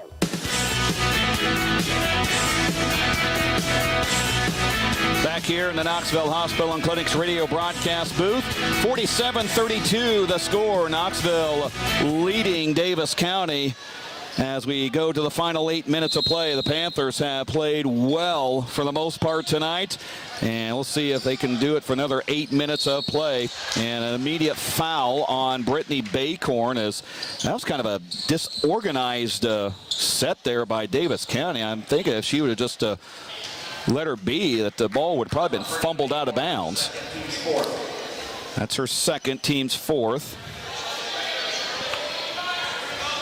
Inbounding will be Reese Humphrey. Humphrey trying to find someone, gets it into Macy Hill. Hill on the right side, drives in, kicks it out to Humphrey. Humphrey, a 3, that is no good. Rebound taken away by Emma Duncan. She has to have double-figure rebounds by now. Emma with it across midcourt, goes to Baycorn. Brittany on the right side, goes back to Larissa Wells in between the rings. Now to Hannah Duncan on the left side. Gets it to Charlie Heffron. Heffron now. Holds, dribbles a couple of times, goes to Hannah on the left side. Knoxville working the ball around. This is what they need to be doing. Here is Larissa now with the ball. And nearly gets it stolen. It is stolen away. Tried to make a hook pass. Macy Hill has it on the other end. She'll get it knocked away. Picked up by Emma Duncan, and then she gets fouled. Hey, if you're going to make a mistake, that's a tremendous effort to get back and get the ball back. I can't ask for anything better as a coach if you're going to turn it over. Good hustle play to win the ball back there. Sophia Young gets called for the foul. Team's fourth. I'll make that Briley Law. Briley Law, that's her third. Here is Emma Duncan with the ball coming to the right side. Emma now go and threw it away again. Oh, another turnover. Sometimes Knoxville just is kind of careless. Here's Briley Law on the other end. Will race in and score. 6 points for Briley Law, and it's down to a 13-point game. There's still plenty of time for Davis County to make a comeback. Here's Emma with it across midcourt. Lost it, got it back nearly and over and back. And a timeout called by Matt Richard. DeYarman Automotive timeout. It'll be a full one with 6:32 remaining in this game. 47-34, Knoxville with the lead. You're listening to Knoxville basketball from the Knoxville Hospital and Clinics radio broadcast booth on KNIA. Back open for business at a new location. Come check out the new place located at 210 North Lincoln Street.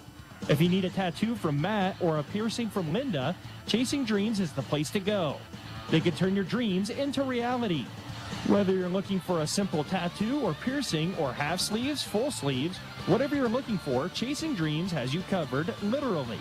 Check out Chasing Dreams' new location at 210 North Lincoln Street, just across from Ken Lock Stadium. Back here at the Knoxville Hospital and Clinics radio broadcast booth.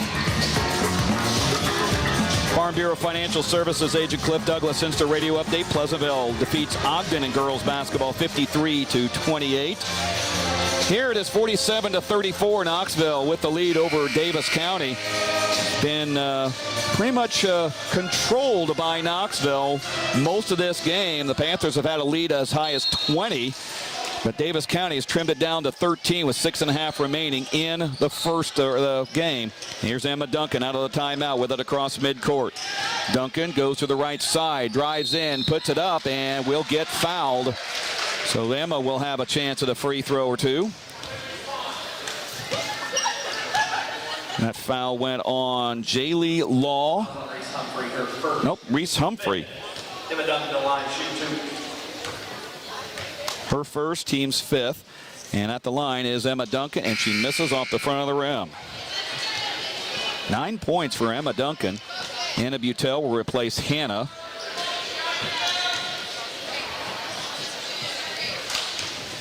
And Emma's second free throw coming up on the way. She makes that one, goes 1 for 2 again. 10 points for Emma Duncan. She's in double figures, and she's got to have double-figure rebounds. We don't track individual rebounds, but it would not surprise me if she has a double-double going right now. Here's Sophia Young with the ball. Young guarded by Larissa Wells. Young goes over to Macy Hill. Hill drives the baseline, puts it up. God, it might have been adjusted there by Brittany Baycorn, and Knoxville comes down with it. Now Emma Duncan will walk it up as she hits the logo. Picks up speed, goes to the right side. Emma now towards the baseline, passes into Anna Butel, gets it knocked away, and Davis County comes up with it. Here's Reese Humphrey with the ball. Humphrey drives in, Euro step around, puts it into Sydney Henderson, and she scores her first 2 points of the game. And now it's a 48-36 12-point game for Knoxville. Here is Duncan with it. Emma picks up the dribble, looks around, finding someone, and a timeout called by Matt Richart. And that will be a 30 or a 60? 30-second DeArmond Automotive timeout called by Knoxville. 5:22 remaining in the fourth quarter. In case you missed it, presented by the Knoxville Hospital and Clinics. Panthers have had a rough start here in this fourth quarter. So far been outscored 4-1. Doesn't seem like much, but that 15-point lead at the end of the third quarter trimmed down to 12. It was 20 at one point. That was in case you missed it, presented by the Knoxville Hospital and Clinics. And it's just really unorganized, kind of getting, I guess just not, awareness, I guess, lack of court awareness. A little bit, and letting a little bit of pressure get to us, and just letting them kind of dictate how the game's going to go. We've dictated the game from opening tip to about now, and they've kind of put some pressure on us and kind of dictating how things are going right now. Good timeout again by Matt. Hopefully we can settle things down a little bit. Here's Emma with the ball. Emma lobs it out to Brittany Baycorn on the right side. Brittany over to Larissa Wells in between the rings. Larissa goes towards the right side. Now will shift back to the left. Goes to Anna Butel. Butel under the basket to Emma Duncan. Couldn't get the shot to go. She was wide open. Now here's Sophia Young with it. Sophia Young drives in, puts the pass into Macy Hill, and she gets fouled.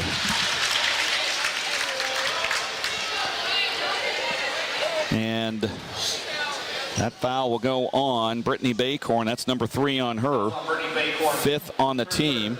Macy Hill with 10 points on the night has 2 more free throws coming up. She is 4 of 5 from the line tonight. On the way, and she gets that one. 11 now for Hill, and that's where the lead is at 11. Free throw by Macy Hill.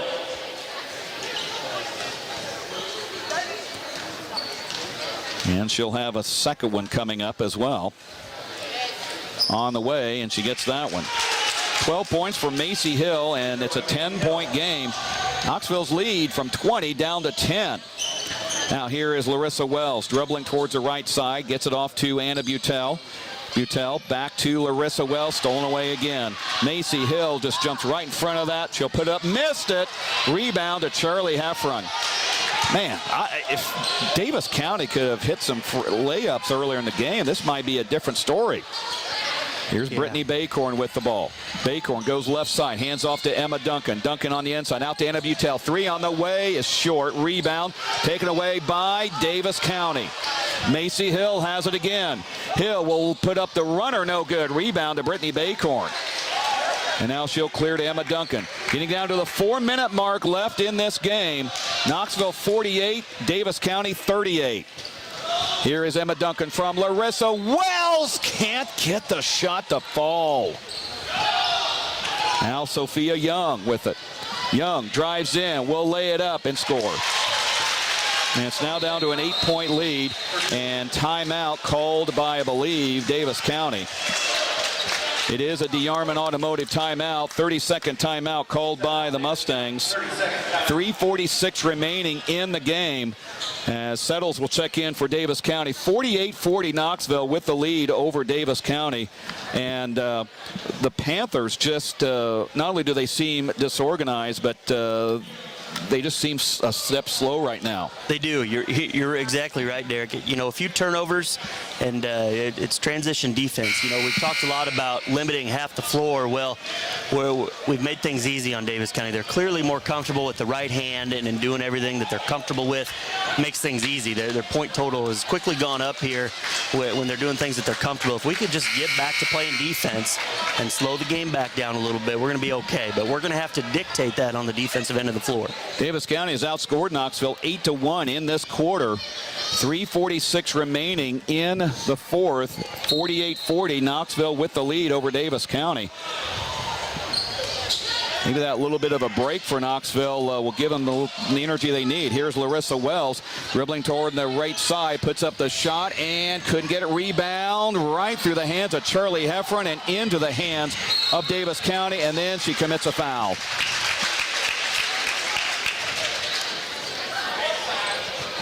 And that will be Charlie's first, team 6. So one more foul, and Knoxville puts Davis County at the free throw line. And Briley Law will inbound.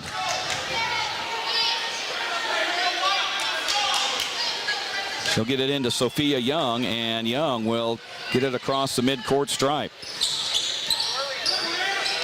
Young goes to the left side, stolen away by Brittany Baycorn. She jumped right in front of the pass intended for Macy Hill. That was a big turnover there. Here is Emma Duncan with it across midcourt. Emma now looks around. She's double teamed, goes to Hannah Duncan, who's back into the contest. Hannah now, top of the key. Gets it to Emma. Emma. Boy, someone needs to get open. Over to Brittany Baycorn, goes to the lane and scores. Brittany Baycorn with a huge basket. 50-40. Knoxville on top. Here is Settles. Puts a shot up, no good. Rebound to Brittany. Hey, we might have co-players of the game tonight. Here's Emma. Gets it over to Hannah. Hannah will cross the timeline. Slow it down. Got the lead. Here is Emma with the ball on the right side. Dumps it to Charlie Heffron. Turnaround shot is no good. Rebound to Baycorn. Count that.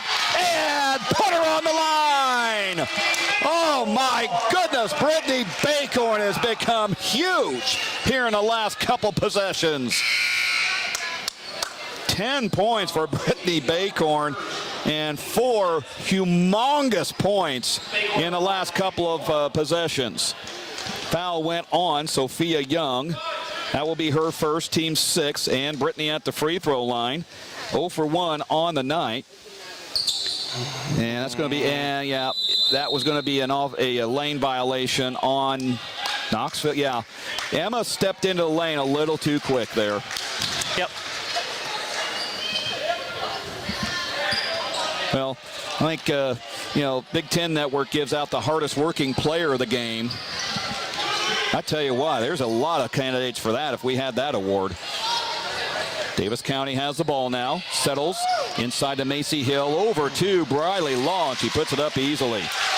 8 points for Briley Law, and it's now a 10-point advantage for Knoxville with 2 minutes remaining in the game. Here's Emma Duncan. She'll lob it over to Brittany Baycorn as they cross the timeline. Down court to Anna Butel. Puts up the 16-footer and scores. 13 for Anna Butel. And a steal by Larissa Wells on the other end. Larissa streaking into the lane will put it up and gets fouled. Sophia Young guilty on that one, and that is her second. Team 7th, so I think that's going to be 2 shots anyway. I tell you what, that shot by Anna, that's one of those, a coach, you're going, no, pull it out. Great shot when it goes in, right? Well, Anna leads the team in field goal shooting, 35%, not great as Larissa makes the free throw for her 6th point. But she leads the team in, and she also leads, she's actually second on the team in field goal in 3-point shooting. But as Larissa misses on the second free throw, 55-42 with 1:39 remaining in the game. Now Davis County is going to have to go quick. Here's Settles with the ball. She lost it out of bounds, but it'll go off of Knoxville first. Hannah Duncan comes back in. Yeah, she is limping a little bit. I really admire her for playing. I'm sure whatever foot, ankle, or whatever that is that's bothering her is probably not comfortable. Here's a catch and shoot by Isabel Settles. That's no good. Rebound, Brittany Baycorn again. And she'll get it to Emma Duncan. Davis County may have to think about fouling here to extend the game. Larissa with it across midcourt, and she does get fouled, hacked by Macy Hill. That's her first, and the team's 8. So Larissa will have a 1-and-1 opportunity. Boys game up next, and if it's anything like the girls game, we will be entertained for sure. Been a great game here. Of course, Davis County boys are coming off kind of a surprising loss to Cardinal, but understand, I was talking to the Davis County radio crew. Cardinal's got a pretty good team this year. They're senior laden, so when they come into the conference next year, it's like, uh-oh. And Larissa misses the free throw. She does not get the second one. And here's Sophia Young over to Briley Law. Law will drive in the lane, put it up and in. And a timeout called by Davis County, a DeArmond Automotive timeout called by Jeff Graves. That is a full timeout. That's all he had was a full timeout. 1:08 remaining in the game. We'll keep it right here, give you a quick game reset. Knoxville 55, Davis County 44. And with 1:08 remaining in the game, foul situation, both teams, well, Davis County has put Knoxville in the 1-and-1. 2 more fouls, and Knoxville shoots twice.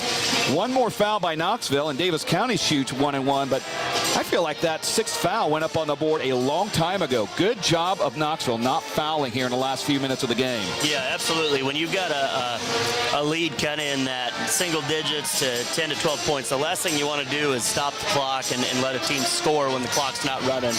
And the girls have done a great job of playing really solid defense and not putting Davis County on the foul line.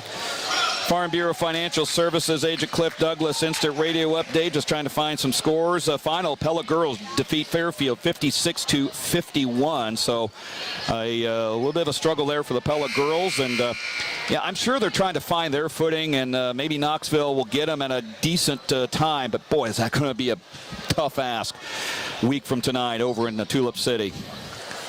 Got to get through Eddyville first, and that's going to be not an easy thing on Friday. Brittany Baycorn to trigger it in. She gets it knocked up in the air, but it gets into the lap of Emma Duncan. Well, someone needs to come over and get her, and they knock it off of Emma and out of bounds. So Butel immediately up off the bench, and Hannah Duncan, she is really favoring that leg. It looks like the right leg maybe, or left leg, either one. She just seems like a step slow with that injury. Here's Jaylee Law, gets it knocked away, and Knoxville will get it. And then Larissa is fouled by Briley Law, and I don't think Briley meant to knock her over that hard, but Larissa stopped, and Law just was not able to contain her momentum. And they both kind of slap each other on the back and say no hard feelings there. And Larissa Wells at the free throw line. On the way, it is no good. Here is Davis County with it. Macy Hill with the ball. Hill drives in, puts up the runner. No good. Rebound to Emma Duncan. Fights for it. Gets it out to Charlie Heffron. Down court to Anna Butel. Lays it up and can't get it. Heffron gets it back. Puts it up. No good. Got that one to fall in. 11 points, and that just about probably put this one away. Here's Sophia Young with the ball. 29 seconds remaining. Briley Law over to Jaylee Law, and they're foul on Knoxville. That's not what we needed. Foul is going to go on Butel. That is her second. Team 7, so 1-1 coming up for, I believe, Briley Law. Two shots. No, Jaylee Law. In the act. Oh, two shots. So she was in the act. She makes the first one. That is her first point of the night. Well, here comes Hannah Duncan. I tell you why. I love her determination. Kind of a quiet kid, at least with me. Missed shot on the second one.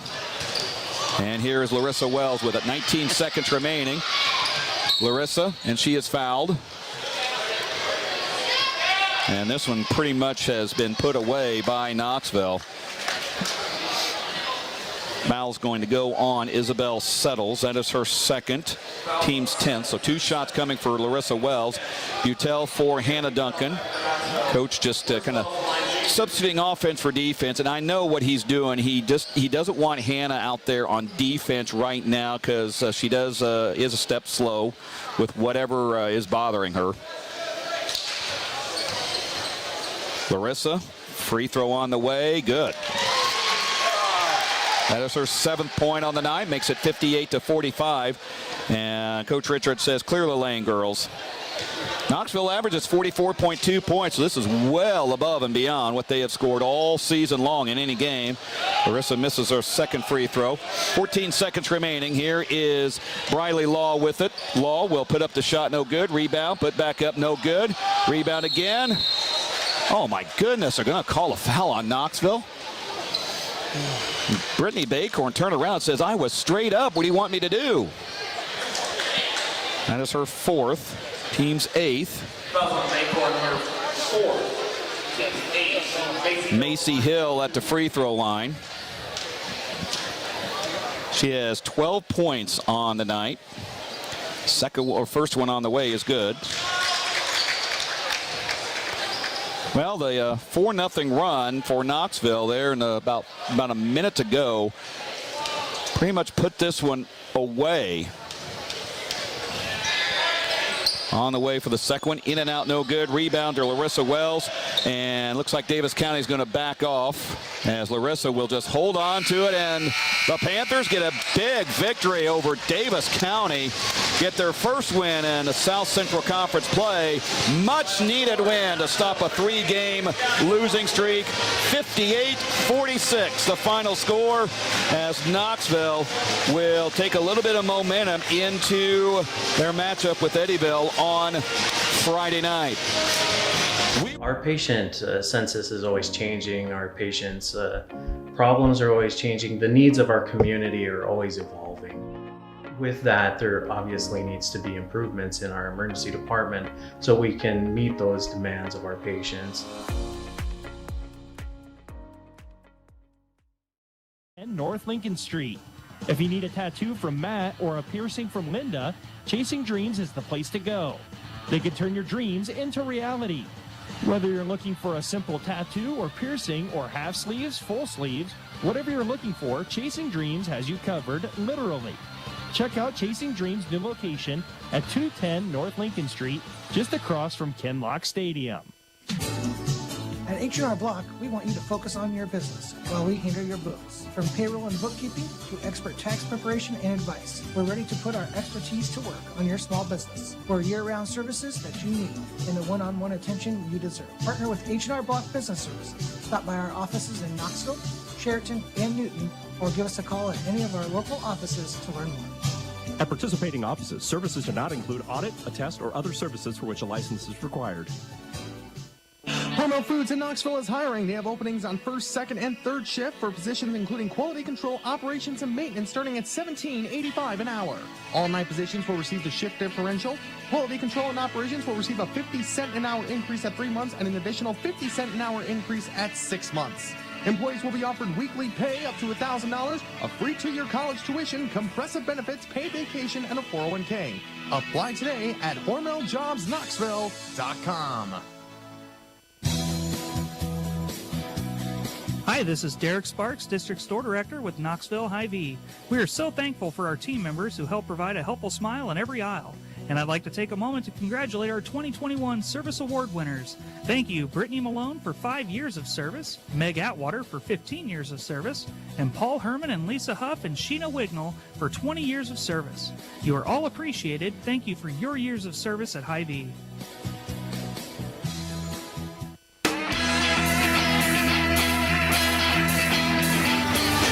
Here at Knoxville High School inside the Knoxville Hospital and Clinic's radio broadcast booth.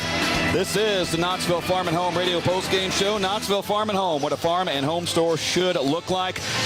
Girls get a win over Davis County, 58-46. Panthers led at all stops, 15-6 after 1 quarter, 31-20 at halftime, 47-32 at the end of the 3rd quarter, and 58-46 at the end of this one.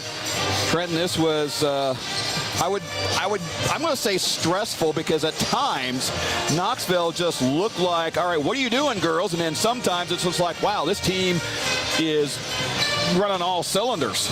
Yeah, you know, and we've seen that some in the first half of games already this year, but then it's kind of like the second half is a tale of a different story. And tonight, you know, we had spurts of that, but we were able to snap out of that, and you could see that confidence build, and then some things wouldn't go our way and we'd come down a little bit, but we were always able to answer tonight. The key was, you know, answer, and we did that in big ways, and it was different people at different times. But, you know, Brittany came up big with some big rebounds when we were really struggling to rebound, a couple big steals and some big buckets. She stepped up tonight and scored a little bit at key times, and you know, Emma Duncan played really big for us as well.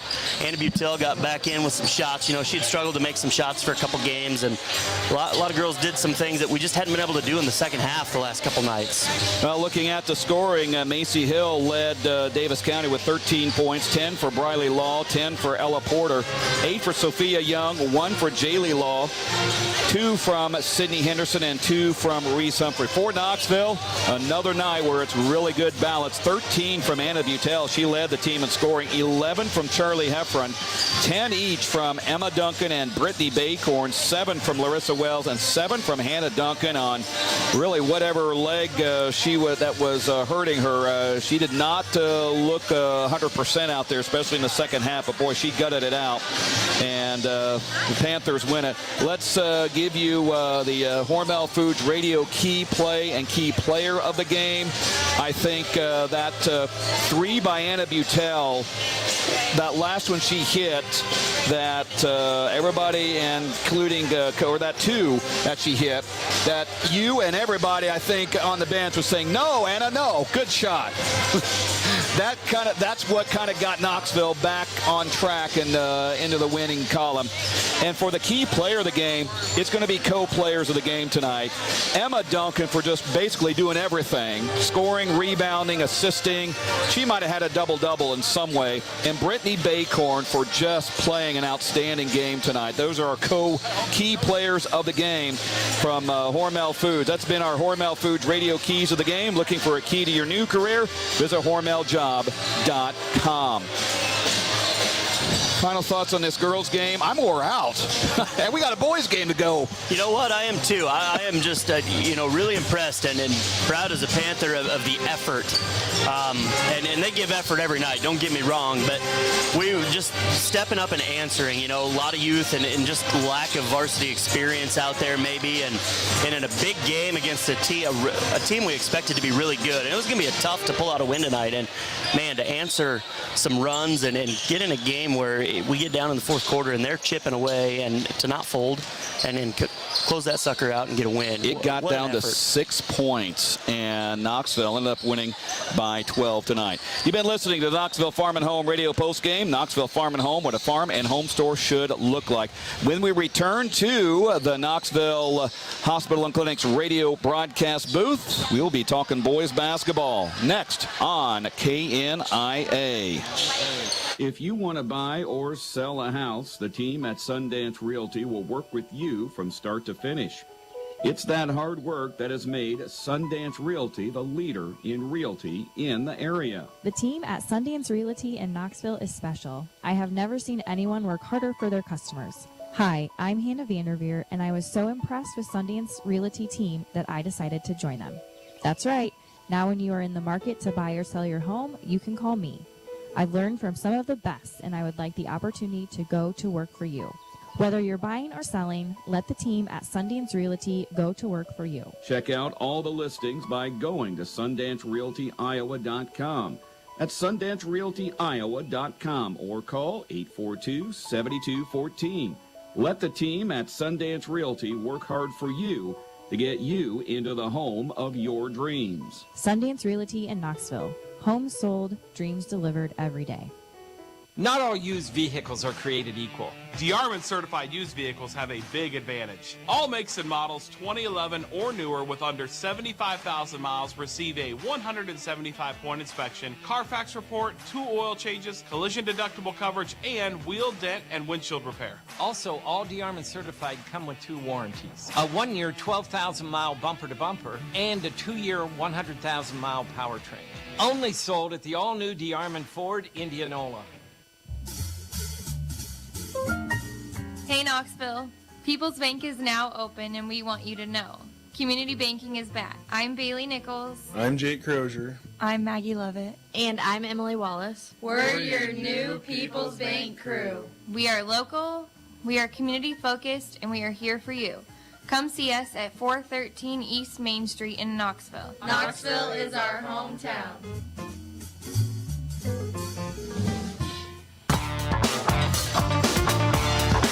Back here at Knoxville High School inside the Knoxville Hospital and Clinics radio broadcast booth. This is the Cunningham Financial Services radio pregame show. Cunningham Financial Service. Joe Cunningham, investment advisor, Knoxville native, Knoxville committed, Knoxville strong. The Knoxville boys come in at 1-2 on the season, 1-1 in South Central Conference play, while Davis County coming off a loss to Cardinal last night, 2-2 and 1-1 in conference play. And Trenton finally Knoxville got to do some things that they've been wanting to do against Sheraton. Okay, Sheraton's probably going to be the last place team in the conference. Let's be honest. They're not that good, but credit Knoxville for taking advantage of what was given them and pulling off the win down there in the Charger Dome on Friday night. Yeah. We don't want to rain on the parade too much, but we also, definitely want to kind of understand kind of the level of competition and different things. But we did some things well, and definitely were able to take some bright spots from there, and we executed some things better.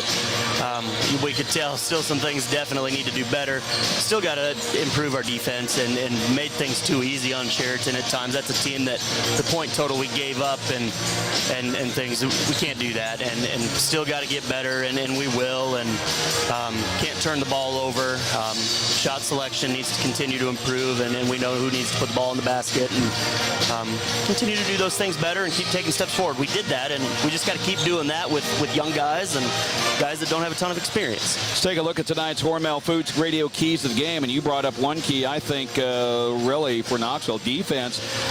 Needs to be a lot better on defense. Coach Troy Pearson pointed out that Knoxville was better Friday at not giving up those drives, especially on right as they get to the lane and those backdoor plays is what you call them. Yeah. They didn't have as many against Sheraton. I think Davis County probably has seen the film and they're like, okay, hey, maybe we can do that. That is going to have to be, I think, a big key tonight for Knoxville. Yeah, we're going to see an improved basketball team again, and level of competition is going to ramp itself back up.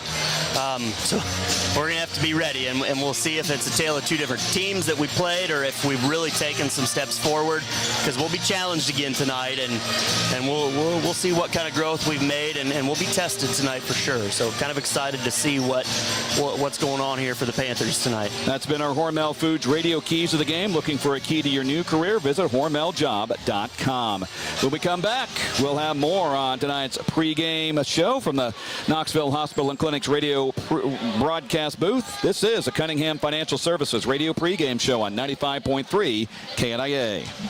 Contacts offer you freedom and can provide for a more natural visual experience. The experience that we have at iHealth Solutions can really help. The newest lenses offer the ease of one-day wear and disposal, so you will always have a fresh, clean lens and never have to clean or store lenses. There are many ways we can adjust to best fit your lifestyle. We'll help you find the right pair, and we will let you test drive them before making the commitment. Experience the freedom of contacts. Schedule your contact lens consultation today at Marion County's Vision Specialist, iHealth Solutions in Knoxville. Hi, I'm Robert Poppy, Ag Lender at Marion County Bank. We salute the farmers and their families in Marion and surrounding counties. We know that for today's farmers to be successful, it takes more than just hard work and dedication. It takes a commitment. At Marion County Bank, we're committed to our area farmers' success too. As our area's leading ag bank, we invite you to visit with one of our ag loan officers at our Pella or Knoxville office for all of your ag lending needs, concerns, and opportunities. We have the experience and expertise to help with your farming operation. Marion County Bank, serving you, building community. Member FDIC. Back here at the Knoxville Hospital and Clinic's radio broadcast booth on the Cunningham Financial Services radio pregame show. Tonight's game time temperature presented by Van Haften Plumbing and Heating. 52. It's cooled off a little bit. Still, 52 is weird for this month of December.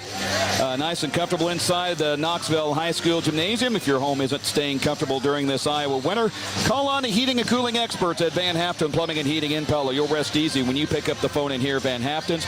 And I'm sure you probably heard, if you're on the text message system for Knoxville, early out tomorrow at noon due to just an incredibly bizarre weather forecast coming in.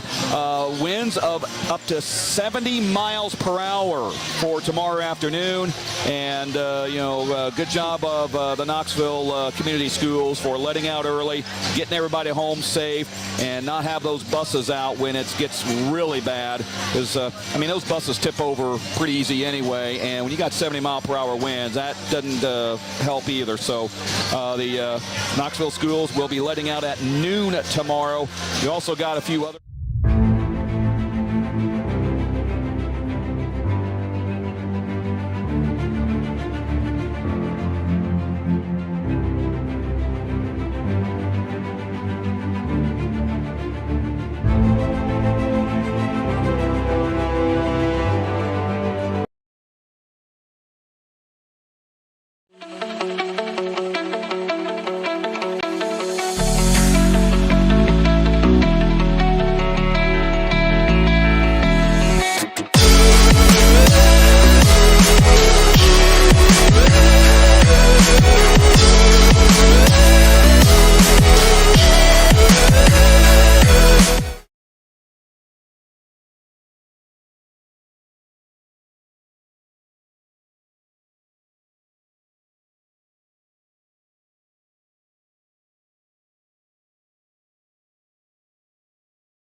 Back here at the Knoxville Hospital and Clinic's radio broadcast booth on KNIA.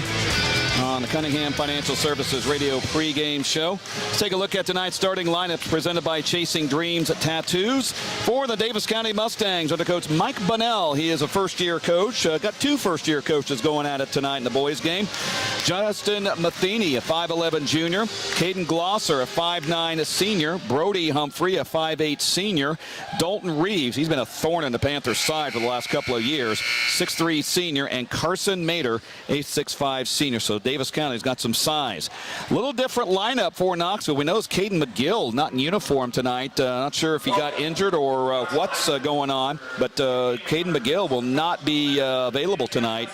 Noah Kiefer will be one starter. He had a great game against Sheraton, 27 points, a 6-foot sophomore. Carson Utermark, 6'1 sophomore. Mike Grubel will get the start tonight, 5'10 senior. He had a pretty good game down at Sheraton. Landon Norris, 6-foot freshman, and Jack Bertrand, a 6'3 sophomore. That's tonight's starting lineup presented by Chasing Dreams Tattoos. If you can think it, they can ink it. Cutters of the game presented by Brookwood Incorporated. Davis County, much like the girls, dressed in maroon with gold and white trim. Knoxville in the white with the black and gold trim. Tonight's colors of the game presented by Brookwood Incorporated, your premier Lennox dealer serving Knoxville, Newton, Grinnell, and the surrounding communities. When we come back, we'll have our opening tip. This has been the Cunningham Financial Services Radio pregame show. Cunningham Financial Service, Joe Cunningham, investment advisor, Knoxville native, Knoxville committed, Knoxville strong. Tip is next on 95.3 KNIA from the Knoxville Hospital and Clinics radio broadcast booth.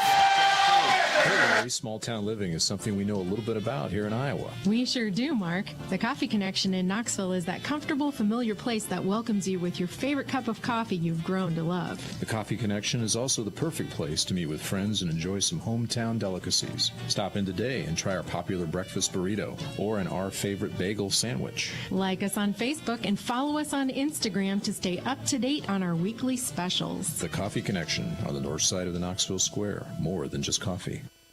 A fresh, great-tasting fruit and vegetable tray from the Pella or Knoxville Hy-Vee is the perfect addition to any holiday party. We can customize any tray exactly how you want it. Just tell us how many people you're planning to serve and what kind of fresh fruits and vegetables you want. We also carry Hy-Vee's signature platters, which feature a preset selection of fruits or vegetables. You can see those on our website, Hy-Vee.com, and you can actually order them right online and delivered. The Pella and Knoxville Hy-Vees are your holiday party headquarters.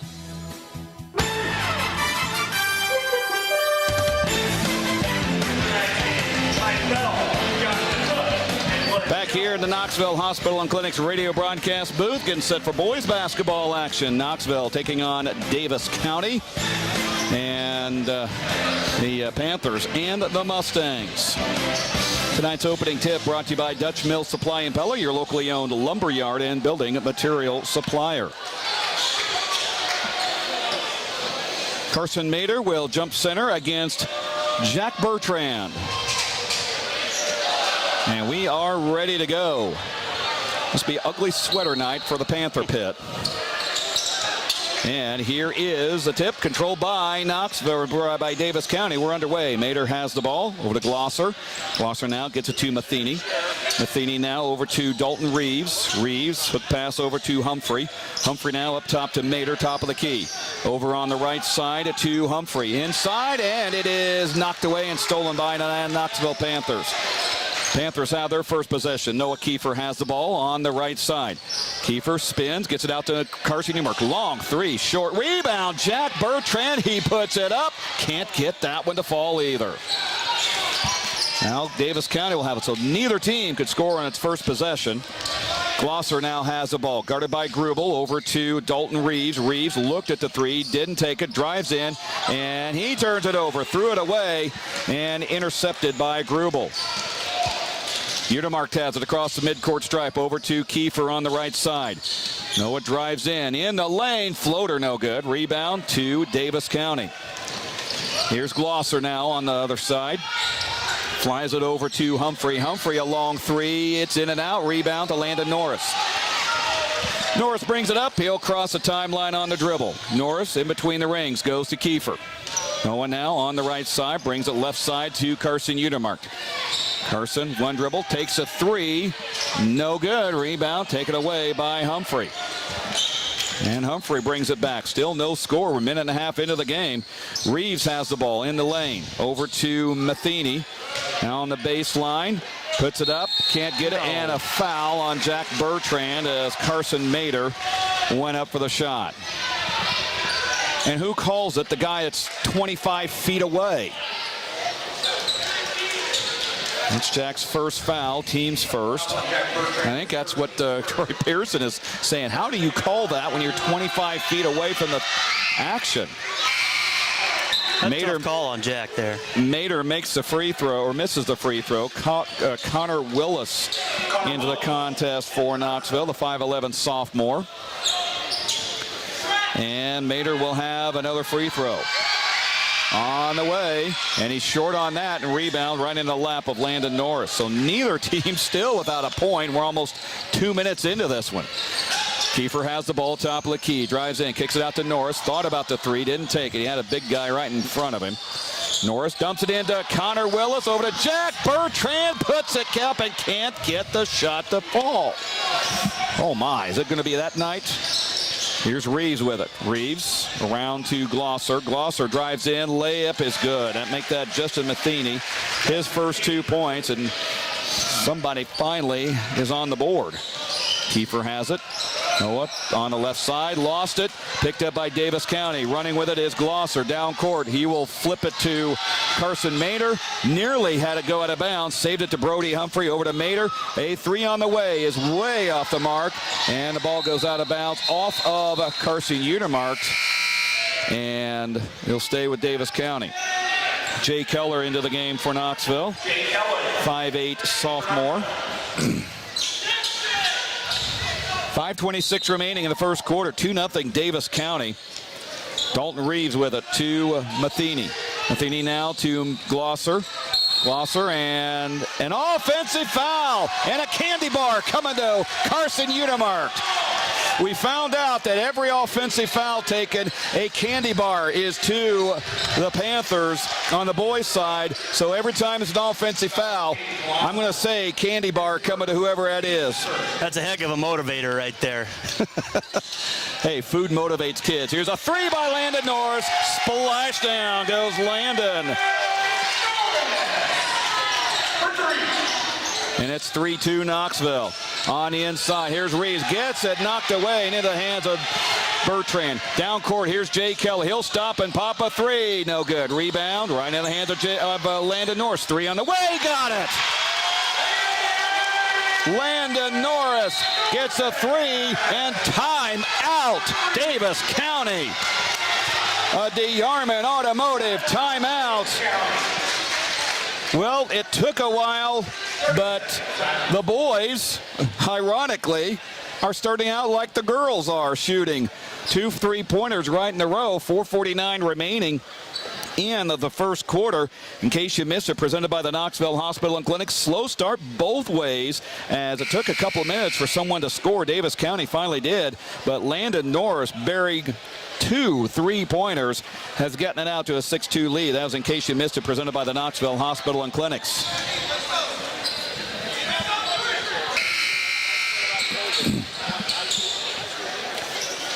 So the Panthers will come out with Jack Bertrand, Carson Utermark, Landon Norris, Jay Keller, and Connor Willis.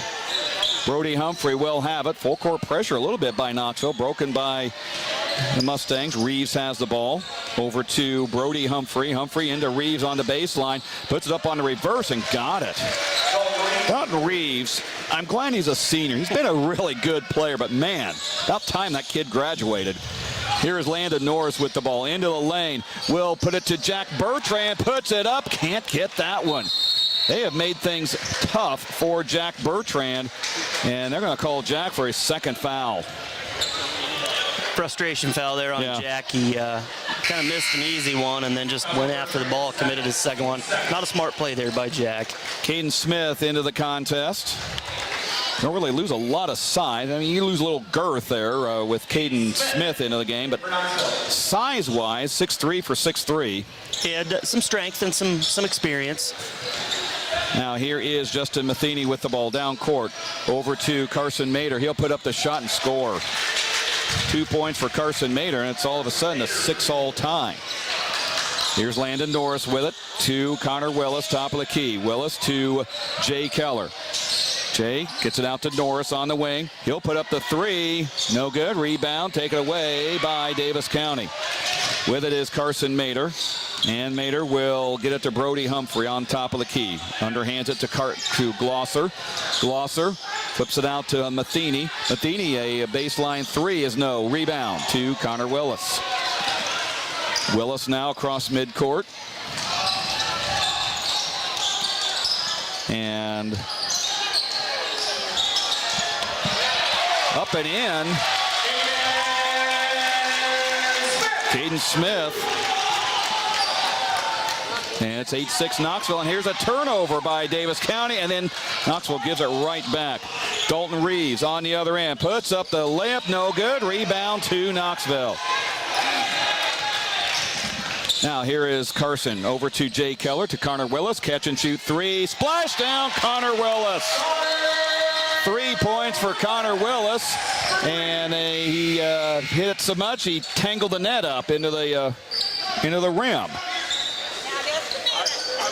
11-6. Tucker Marshall into the game for Davis County. Grubel back in for Knoxville. And Gabe Clark also in for the first time tonight. Mustangs will have it. Here's Marshall. Goes over to Carroll. That's Micah Carroll with the ball.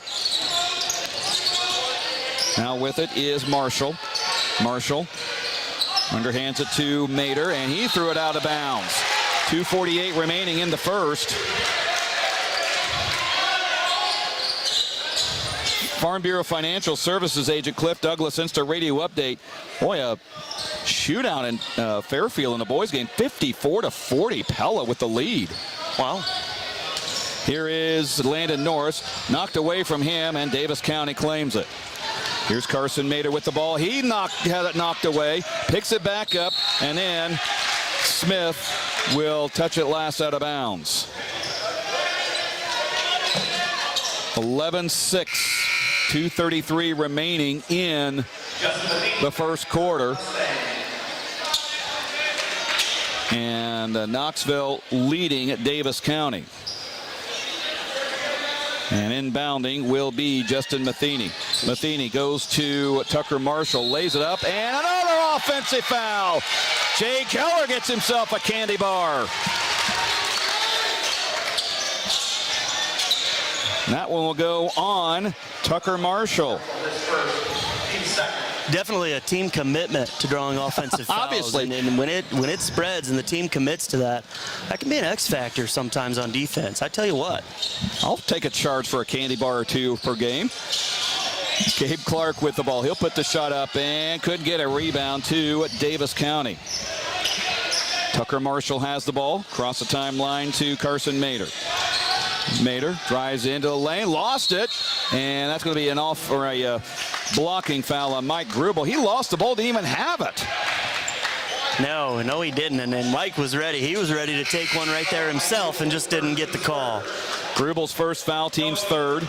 Noah Kiefer comes back into the game. It's out for a little bit. Saw him at the end of the bench. I'm not sure. Chipped his tooth. Chipped his tooth. To the face and yeah. Chipped his tooth. So maybe a visit to the dentist office coming up. We're going to bill that to Knoxville Activities Department. Okay. Mr. Paulson, there's going to be a bill coming from the Kiefer family. Here's Carson. Good to see Noah back into the game. And chipped tooth. Yeah, he's a hockey player. Here's a three by Tucker Marshall. It's good. That's his first points of the night. Cuts the lead down to 11-9. With 1:52 remaining in the first quarter. Kiefer gives off to Grubel. Grubel now hands it to Gabe Clark. Up top to Jay Keller. Keller now down the lane. Puts up the floater. Count that and put him on the line. Jay Keller right down the lane. And he gets the foul called. Matheny, his first foul. Team's third. Connor Willis and Landon Norris will return to the lineup. Man, just a little patience there for him on offense. Little dribble drive off the handoff action, and then Jay catches the defense sleeping, and nice attack. You've been by wanting Jay. to see that dribble penetration here last couple games. Keller at the free throw line, and he rattles that one in to complete the three-point play. 3 points for Jay Keller, back up to a 14-9 advantage for Knoxville with 1:34 remaining in the first quarter. Jack Bigsby on the court, and he puts it to Micah Carroll, who puts in his first 2 points of the game. Not a lot on numbers for Davis County, so Coach Bunnell is going to use everybody. Shot by Connor Willis, no good, and the rebound comes down to Tucker Marshall. Down court to Bigsby. Bigsby nearly traveled and gets it to Mater. Mater holds high, goes to Micah Carroll. Carroll goes to Matheny. Just to Matheny, knocked away, but picked up by Carroll. And he'll throw it in to Mater. No good. Puts it back up. Rebound saved by Caden Smith to Connor Willis. To Kiefer. Down court to Jay Keller, who scores his 5th point. That ball, I don't think, touched the floor, but one time on that transition. Mater with the ball with 38 seconds remaining in the first quarter. He slips down and fight for it. Picked up by Knoxville. Kiefer down court to Landon Norris. Norris drives the baseline, puts it up. Good! Landon Norris, his 8th point. 21 seconds in the first. It's 18-11 Panthers. Now here's Carson Mater with the ball. Mater on the left side, drives a baseline, lost it. That should be a travel. He basically passed it to himself, and the shot goes in by Micah Carroll. I cannot believe they missed that. Here's Kiefer with 4, with 3, 2, 1, 3 on the way. In and out. Oh, a 35-footer that spun around and popped out. 18-13 is the score. Knoxville on top of Davis County after 1 quarter play. From the Knoxville Hospital and Clinics radio broadcast booth, you're listening to Knoxville Basketball on KNIA. Your future is our purpose. I choose Knoxville Schools. I choose Knoxville Schools. Mason is a student at Knoxville High School and enjoys participating in a lot of extracurricular activities. Ever since Oliver, I just always had a knack for going up stage and performing for people. And then now going into high school, I knew right away I wanted to be in a High School Musical. It's always been a super fun environment to be a part of, and Heidi's amazing. And Mason says Mrs. Feldman, the musical director, makes things fun and is willing to work around his busy schedule. She always knows what to do, and she always knows what to say, and she's very good about working around schedules, because I am involved in basketball during the time of musical, so it's hard to switch from musical to basketball and to not be like in the middle of the two. So she's always great about that, and she is very, very good at what she does. Your future is our purpose. I choose Knoxville Schools.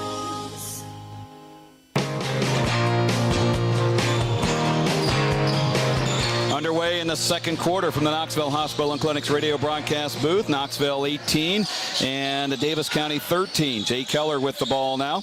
Keller goes to Landon Norris on the right side to Kobe Higginbotham. Now he gets it back to Keller, back to Higginbotham. He'll spin it to Landon Norris. 3 on the way from the top of the key, in and out. And a rebound to Davis County. With it is Carson, or make that Caden Glosser. Glosser top of the key, sent it to Matheny on the left side. Knocked away, picked up by Glosser.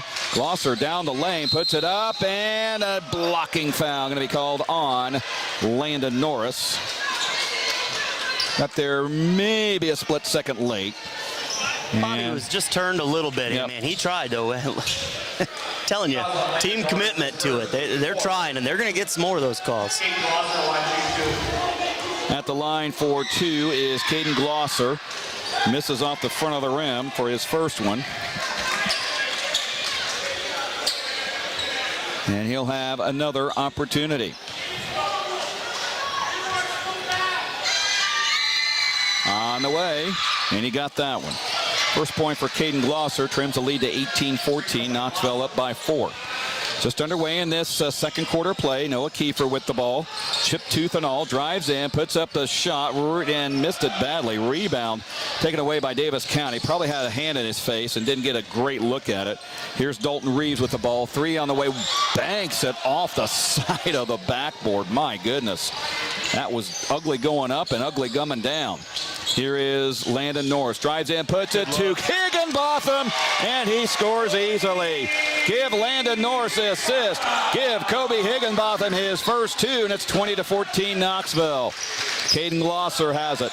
Glosser over to Mater. Carson Mater now to Justin Matheny. Matheny over on the left side, lobs it inside, and Jay Keller's going to get called for the foul. He went after Dalton Reeves, and kind of like a defensive back, that would have been pass interference in football. And Keller will get called for his first foul.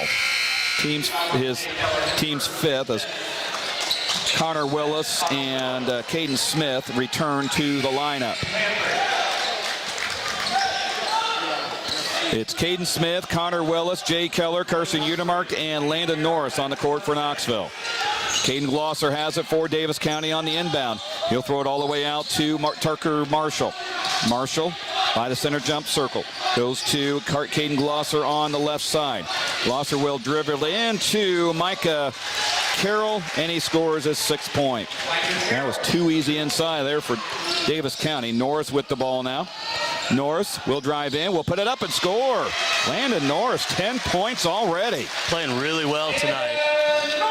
22-16 is the score of Knoxville on top. Getting down to the 6-minute mark left in the half.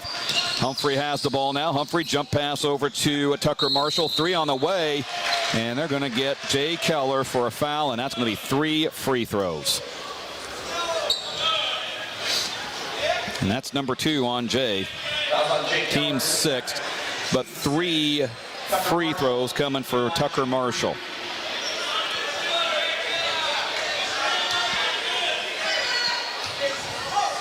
And he'll have number 1 coming here, and he missed that one badly. It's the 2nd foul on Keller. I don't see anybody move. Well, there is a Panther getting ready to check in. It's like Gabe Clark's down there ready to come in. Marshall's 2nd free throw rolls in, and Clark will come in for Keller.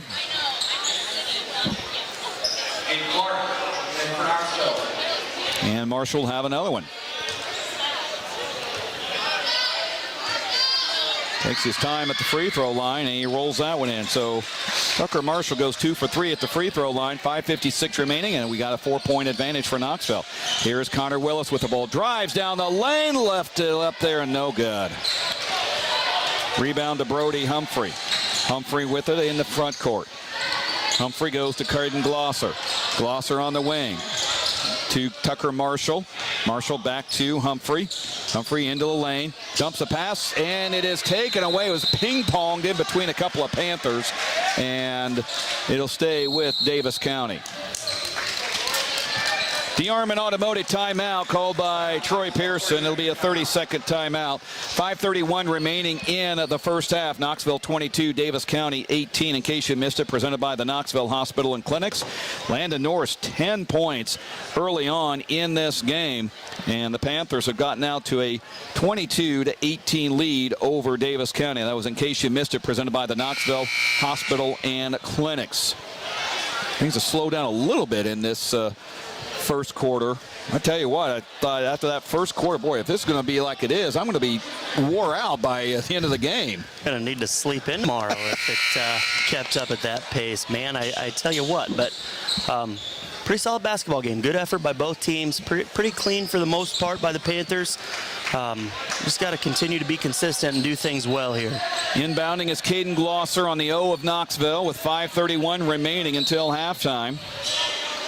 Glosser lobs it into Reeves. He'll get it to Tucker Marshall. Back to Reeves. Over to Caden Glosser. Inside the Reeves. He got it in the foul. That's 4 points for Dalton Reeves.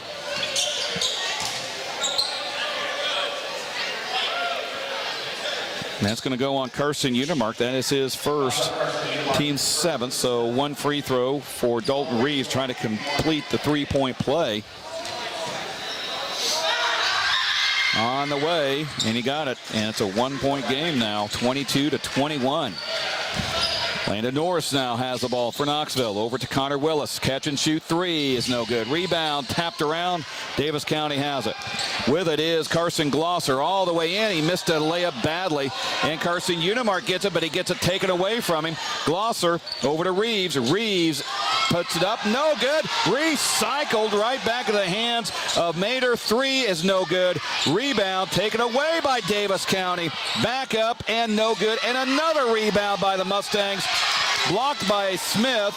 Back up, and it's blocked again. They're going to call Caden Smith with a foul. And that is his first, team's 8th. Now, that foul was the result of Davis County getting a ton of offensive boards on that possession. Yeah, it was. It really was. Mater ties the game, and he can give Davis County the lead. On the way, and he missed it. Rebound taken away this time by Landon Norris. He'll get it to Unimark. Catch and shoot three is good. Carson Unimark rattles in a three. Knoxville back up by 3, 25-22. Mater or Glosser on the other side, and a foul away or on the ball. And going to be on Landon Norris. That is 2 on him. 8th or 9th on the team. Jack Bertrand coming back in with 2 fouls. We're struggling inside a little bit, and he's going to have to play straight up and down and not give the official a chance to call a foul. Caden Glosser at the free throw line gets the free throw to go. And he gets Davis County to within 2 now, 25-23. It's Glosser's 2nd point of the night.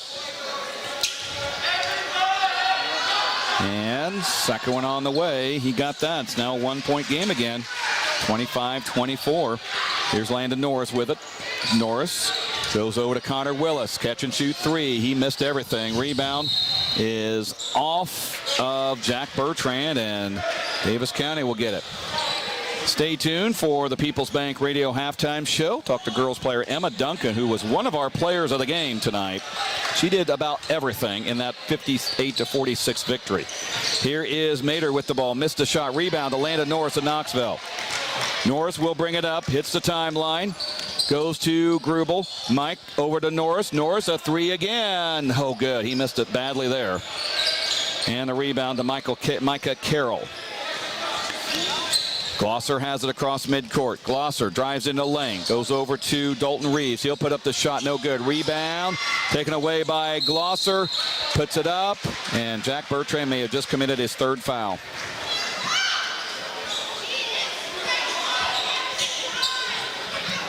Yep, he has 3 fouls now. And so he's got to come out. Coach Troy Pearson trying to convince the official that he didn't foul him. At the line is Caden Glosser. He's got 4 points now, and we're tied up at 25. Noah Kiefer will come in. Connor Willis out. And Caden Smith will come back in. Glosser's 2nd free throw. That goes in as well. And Smith will replace Bertrand. 26-25. Davis County has taken the lead now. They've outscored Knoxville 13-7 in this 2nd quarter. Noah Kiefer has the ball. Kiefer over to Carson Unimark. Long three. Splash down. Carson Unimark. 6 points. You know, I bet out in the driveway between him and Tara, horse games are pretty entertaining. I tell you what, once Carson gets one to go in, if you don't have a hand in his face, look out, because he's going to start finding the bottom of the net pretty consistently. Glosser with it over to Dalton Reeves. He'll drive in. No good. Rebound. Got his own. Back up and in. Dalton Reeves with 7 points ties the game at 28. Now here's Noah Kiefer with the ball. Noah drives into lane, puts up the floater and scores his first 2 points of the game. See if Noah Kiefer can get going here in the last 3 minutes of the first half. 30-28, Knoxville on top again. Glosser has the ball. Glosser entry pass into Dalton Reeves, and he scores easily. 9 points for Dalton Reeves, and he has started to heat up. 30 apiece now again. Landon Norris lobs it to Carson Unimark. Carson another three, and he missed it. Rebound. Here's Norris. Drives in, gets it to Mike Grubel. Fakes. Gets it back out to Kiefer. Three on the way. No good. Rebound to Dalton Reeves. Smart move by Grubel. Didn't have the shot there. Here's a pass to Tucker Marshall. Puts it up, no good. Rebound taken away by Mater. And they are going to call Landon for a foul. Are you kidding me? There's no way! And I cannot believe that they have called a foul on Landon Norris. That should have been a tie-up. That is his third foul. So Knoxville in some major foul trouble. Mater misses on the free throw. Final score for boys, PCM all over Perry, 70-37. It's a Farm Bureau Financial Services agent, Cliff Douglas, Insta Radio update. Mater misses on the free throw, but the rebound to Davis County, and they're going to call Noah Kiefer for the foul there. That's his first. That was a foul. Yeah, that was. And Noah did not mean to do that. He just fell down, and Dalton Reeves just happened to be right under his feet. Reeves puts up the free throw and rolls in. 10 points for Dalton Reeves. Kobe Higginbotham will come in. It looks like Caden Smith might have some blood on the showing. So trainer will attend to him. And Reeves, second free throw on the way. He got that one. 11 for Dalton Reeves, 32-30. Davis County is ahead of Knoxville. 2:10 remaining in the first half. Here is Grubel with the ball. Top of the key, goes to Carson Udemark on the left side. Over to Kiefer on the right side. Back to Udemark. Ude now works it around the perimeter, goes to Kiefer, launches a three. No good. Rebound taken away by Mike Grubel. What a rebound there. Goes to Connor Willis. Willis over to Udemark, around to Kiefer, puts up the three. It might have been blocked, and Reeves gets the board. Dalton Reeves down court to Matheny. Matheny, and it's stolen away by Willis. Stepped right in the passing lane. He'll get it to Kiefer across midcourt. Minute and a half remaining in the first half. Here is Kiefer, drives in, missed the runner, and rebound to Dalton Reeves. Reeves now drives in, will put it up, and no good on the shot. Rebound, put back up. This time, Kobe Higginbotham claims her board. Now here is Kiefer with the ball. Now Knoxville will set something up. Well, Kiefer will drive in, goes out to Grubel. Three, missed it. Rebound to Davis County. Matheny with the ball across midcourt. Matheny stops, gets it off to Mater. Mater drives the baseline from the left side, gets it over to Dalton Reeves. He'll put up a 16-footer. That's no good. Rebound to Mater, back up, no good. Rebound again to Davis County, and a foul on Knoxville.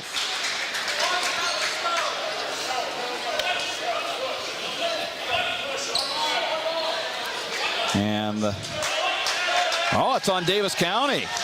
Well, Micah Carroll with his first foul. Well, I noticed Carson Udemark start walking down the opposite way. Carson knew everybody, the way it's gone, everybody just assumed it was going to go against us here. Well, we'll take that break. And here is Kiefer with the ball. Noah, top of the key, throws off to Udemark. Carson now, bullet pass, but it was intercepted by Davis County.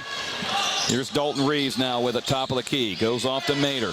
Mater round to Justin Matheny. 23 seconds, ball tipped up in the air. Controlled by Micah Carroll. Can't get to shot, puts it back up and in.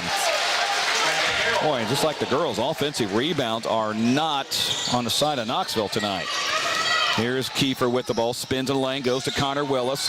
Willis out to Kersey Udemark. He'll set up a three. It's no good. Rebound taken away by Davis County. Reed's with it. Here's a three at the buzzer, and it's no good. And that ends the first half of play with the score. Davis County 34, Knoxville 30. We'll come back for the People's Bank Radio Halftime Show right after this. You're listening to Knoxville Basketball from the Knoxville Hospital and Clinic's radio broadcast booth on KNIA.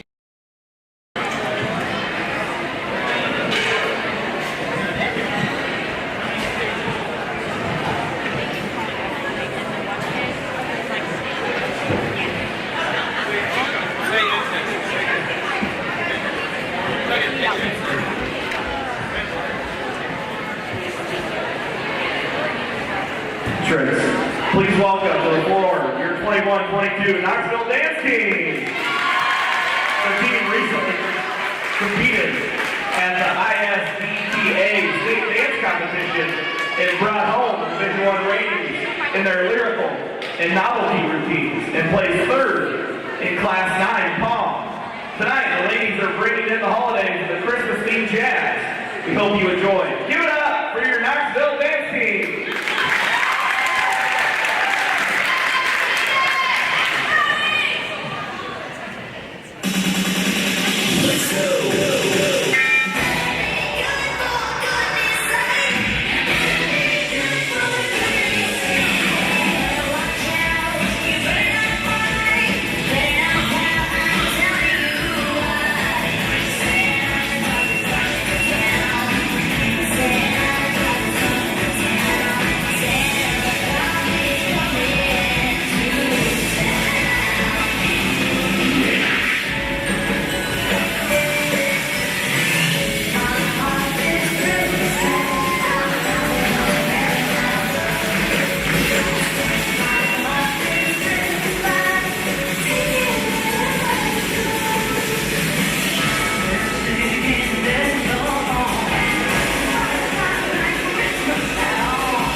Emotions running through all of our minds. We're mixing up defenses, we're trying new things on offense, and it's just a jumble on the court.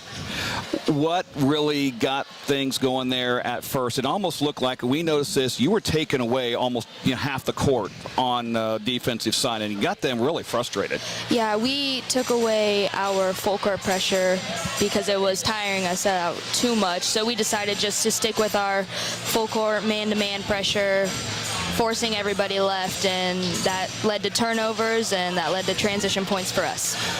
Brittany Baycorn, how good is it for her to be playing this year? She's kind of on the fence after volleyball season, but she's proving that, boy, she's got some skills out there. Yeah, she's amazing on the boards. She is always in there for us, getting the boards, putting it back up. And then on defense, she's our top girl, getting the steals and then going for the transition as well. You had a few boards tonight as well, 10 points. I got to think you probably had about 10 rebounds to go along with 10 points. You had to, but just talk about, your game. You were out there almost the entire game. What was that like just to be out there knowing now this year you're kind of called on to have a bigger role? Yeah, I am the person who gets things going. I have to dribble it up, which is not my cup of tea, but that's the role that I stepped into. So I'm always looking for the opportunity to pass it down low to Charlie or Brittany or even Hannah, because her and I just think alike in most of the time. And she screens, she rolls, she's wide open, and it really works out for us. Is Hannah okay? I know we know she's kind of limping around earlier. as of now, I don't know what is going on with her, but I can tell you that her ankle looked like mine when I sprained it. Okay. So I don't know when she'll be back, or if it's just really swollen, or if it's something more. Okay, well, hopefully she is back. As we look ahead, you got two really tough games right before break, Eddyville and Pella. I know you're taking one game at a time. Eddyville, always has some pretty athletic girls on their team, and I think a lot of them are on the volleyball team you saw earlier this fall. Yeah, a lot of them are athletic. All of them are athletic, and we just have to play our game and do what we do. And if we come out like we did tonight, I think we should be able to get a victory down there. Balanced scoring, which hasn't been that way the last couple of years because you've had that one or two all-star players that you just say, okay, Katie, Maggie, go score for us. What's that like now, having to balance out the scoring and having teammates? I mean, you had 10, Brittany had 10, Anna 13, Charlie with 11. Yeah, it's way more balanced this year, and I think that benefits us because if somebody's not on, we know there's another girl there that hopefully will be there to pick them up. And it's just a night-to-night basis. If somebody's on, we keep feeding it to them. If somebody's off, we just use them to get assists. And we just hope that everybody gets upper tens at least. You talked about the defense. That's something I've really been impressed with. That has been, how big of an emphasis has that been? Because you're not going to put up 60 or 70 like you have in the past. Yeah, this defense is new to all of us, and for us who have been playing 7 or 8 years, this is a new thing. So us juniors and seniors, we've learned to just take away whatever side we're on. But this year we're really forcing that left side, and I think it's really working for us because not a lot of people in our conference are capable of using their left hand strongly, and so that just leads to more turnovers and more transition easy points for us on an offense. Next two games, what are you looking forward to most before break? I am looking forward to getting some wins. That'd be nice. And I'm really hoping Hannah gets back because she's a key player. I'm looking forward to Anna Butel because she's really been on lately in practice and in games, and she's just really helping us out. Yeah. Emma, thanks a lot for joining us. Thank you. Congratulations on the win. Thank we'll you. See you Friday. Sounds good. That's Emma Duncan, Knoxville girls basketball player, as the Panthers win tonight over Davis County 58-46. We'll have more on the People's Bank Radio Halftime Show on 95.3 KNIA from the Knoxville Hospital and Clinic's radio broadcast booth. Our patient census is always changing. Our patients' problems are always changing. The needs of our community are always evolving. With that, there obviously needs to be improvements in our emergency department so we can meet those demands of our patients.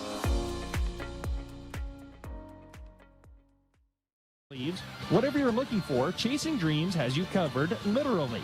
Check out Chasing Dreams' new location at 210 North Lincoln Street, just across from Ken Lock Stadium. At H&R Block, we want you to focus on your business while we handle your books. From payroll and bookkeeping to expert tax preparation and advice, we're ready to put our expertise to work on your small business for year-round services that you need and the one-on-one attention you deserve. Partner with H&R Block Business Services. Stop by our offices in Knoxville, Sheraton, and Newton, or give us a call at any of our local offices to learn more. At participating offices, services do not include audit, attest, or other services for which a license is required. Hormel Foods in Knoxville is hiring. They have openings on first, second, and third shift for positions including quality control, operations, and maintenance starting at $17.85 an hour. All 9 positions will receive the shift differential. Quality control and operations will receive a 50-cent an hour increase at 3 months and an additional 50-cent an hour increase at 6 months. Employees will be offered weekly pay up to $1,000, a free 2-year college tuition, compressive benefits, paid vacation, and a 401k. Apply today at HormelJobsKnoxville.com. Hi, this is Derek Sparks, District Store Director with Knoxville Hy-Vee. We are so thankful for our team members who help provide a helpful smile in every aisle. And I'd like to take a moment to congratulate our 2021 Service Award winners. Thank you, Brittany Malone for 5 years of service, Meg Atwater for 15 years of service, and Paul Herman and Lisa Huff and Sheena Wignall for 20 years of service. You are all appreciated. Thank you for your years of service at Hy-Vee.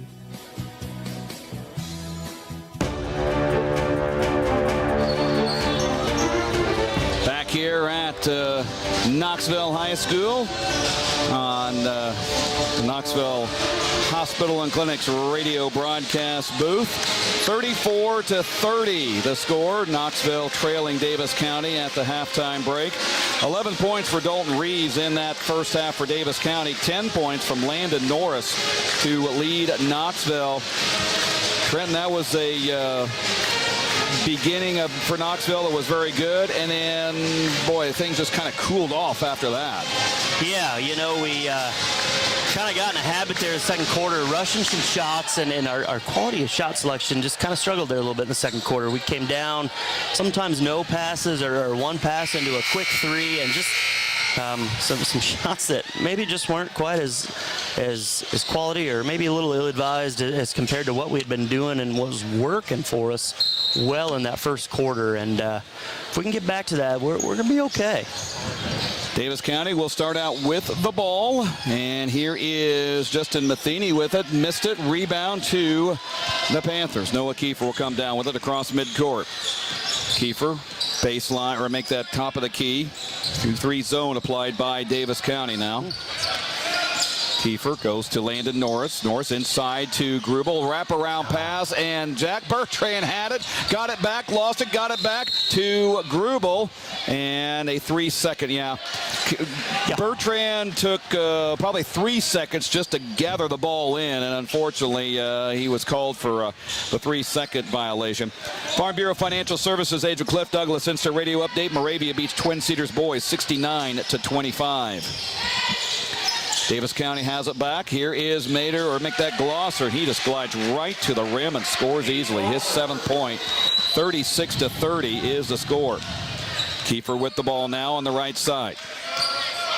Noah on the dribble, goes to Carson Utermark, top of the baseline. Carson goes around to Landon Norris. He'll throw up the three, no good. Rebound taken away by the Mustangs. On the run is Dalton Reeves. Reeves lost it, got it back, and lost it again. Jack Bertrand picks it up. Here is Grubel with the ball. Mike Grubel over to Landon Norris. Back to Grubel. He's on the left side. Cross courts it to Noah Kiefer. Over to Utermark on the baseline. Back to Kiefer. Kiefer working on the wing. Now goes towards the key. Dumps it inside to Landon Norris on the baseline. Can't find a shot. Out to Kiefer, top of the key. Goes to the left side. Drives the baseline. Kicks it out to Norris. Around to Carson Utermark. 3 on the way. Is no good. And that's the 4th foul on Jack Bertrand. And he did. Jack just needed to let that one go, and he just couldn't make himself do it. 4th foul on Jack. 1st on Knoxville this half. Here comes Connor Willis. Oh, he's going to leave Jack in the game. And Coach may just be deciding, this is a critical moment, and going to have Jack on the floor probably here. Glosser with it. Over to Matheny. He'll put up the shot. Missed it. Rebound to Bertrand. Goes off to Grubel. Mike across the timeline. He does not have numbers, and wisely will take it out to Connor Willis. Willis now back to Kiefer. Back over to Willis in the corner. Dumps it inside to Jack Bertrand. Kicks it outside to Utermark. 3 is in and out. Rebound to Jack Bertrand, and he gets fouled on the backup. Finally, Jack Bertrand getting a little bit of a break there. Foul, I believe, went on Dalton Reeves, his first. Team's first. And Jack Bertrand at the free throw line. He has struggled, to say the least, from the line to start this season. No points.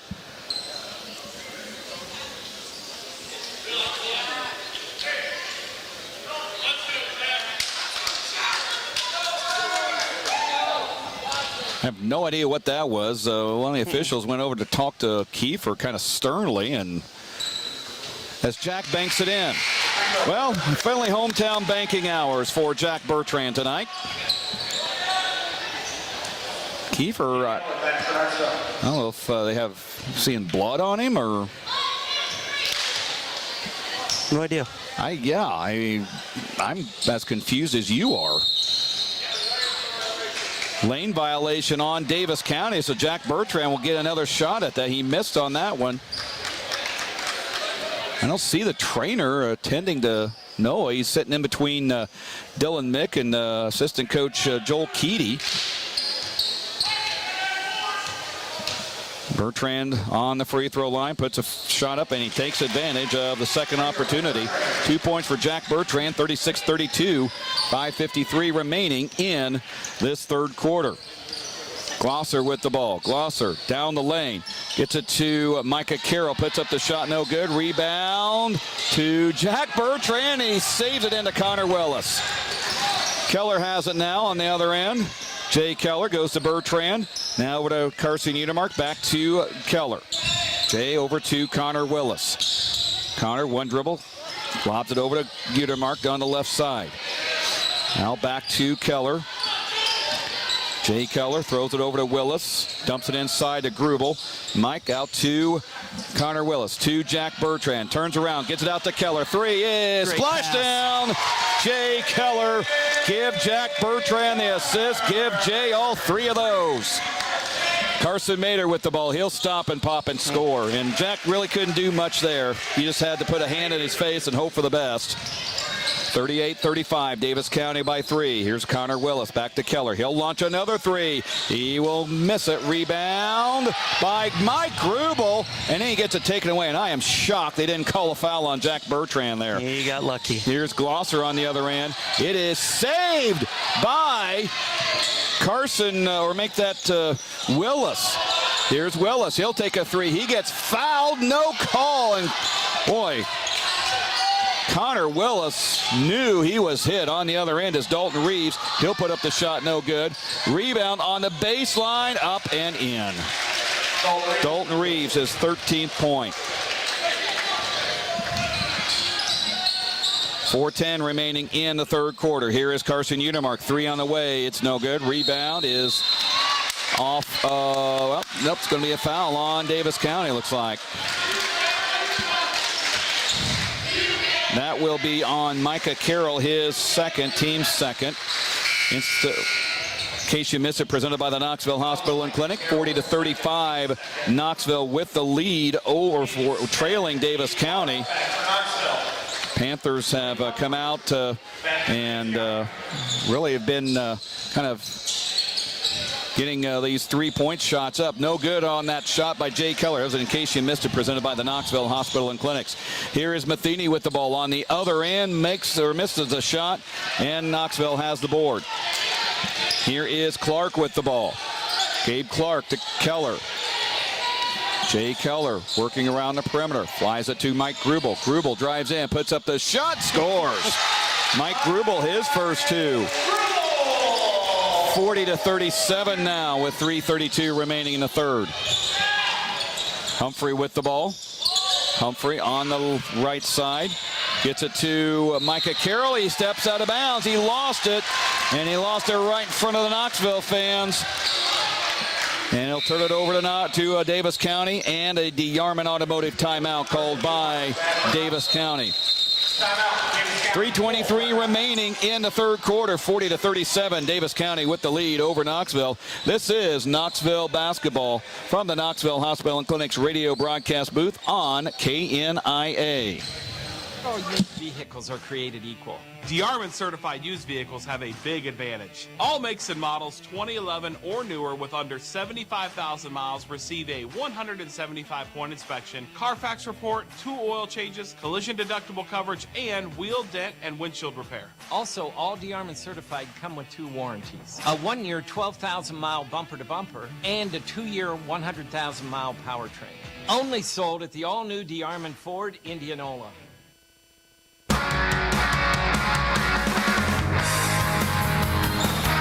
Back here in the Knoxville Hospital and Clinics radio broadcast booth. Farm Bureau Financial Services agent Cliff Douglas Insta radio update. Pella defeats Fairfield 92-72. So the Dutch are apparently back in form after 2 straight losses. It's a good win, yeah. 3:23 remaining in the third quarter. 40-37. Davis County leading Knoxville. Panthers have the ball. And it's knocked away by Matheny as Keller was trying to throw it, and Matheny put a paw up there and couldn't catch it before it goes out of bounds. Connor Willis will throw in. Keller has it now near the logo. Goes to the left side. Keller looks around the perimeter. Goes to Carson Udemark to Gabe Clark. Catch and shoot three. Splash down. Gabe Clark gets his first points. And a violation on Davis County. Turns it right back over to Knoxville. Tied at 40. Caden Glosser. And Jay Keller will trigger it in on the eye of Knoxville. Goes to Connor Willis to Carson Udermark. Back out to Keller. Three is on the way. It's way off the mark. Rebound to Humphrey. Bobby Humphrey racing it into the lane. Will give it off to Mater, and he scores. Carson Mater, his 7th point. Davis County has gotten a lot of transition points tonight. Keller has the ball on the right side. Keller passes out to Gabe Clark. He'll line up another three. It's no good. Rebound to Caden Smith. Over to Connor Willis. Out to Udermark. Over to Jay Keller, top of the key. Keller passes to Willis. He'll launch a three. It's no good. Rebound to Davis County. Dalton Reeves has it now. Dalton Reeves, top of the key. Goes to Brody Humphrey. Humphrey now gets it off to Justin Matheny, and that'll be over and back.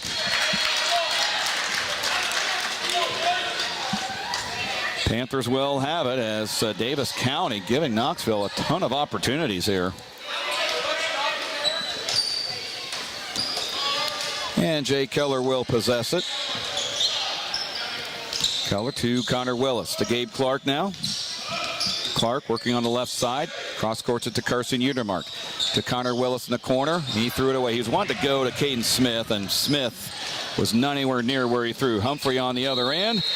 And it's kicked out of bounds. It'll stay with Davis County as Mike Grubel checks back in. Mike Grubel. Connor Willis will come out of the game for a little bit. Inbounding is Glosser. Gets it into Reeves. And it's out of bounds. It will stay with Davis County. And Jack Bertrand back in. He's got 4 fouls. Jack Bertrand back from Knoxville.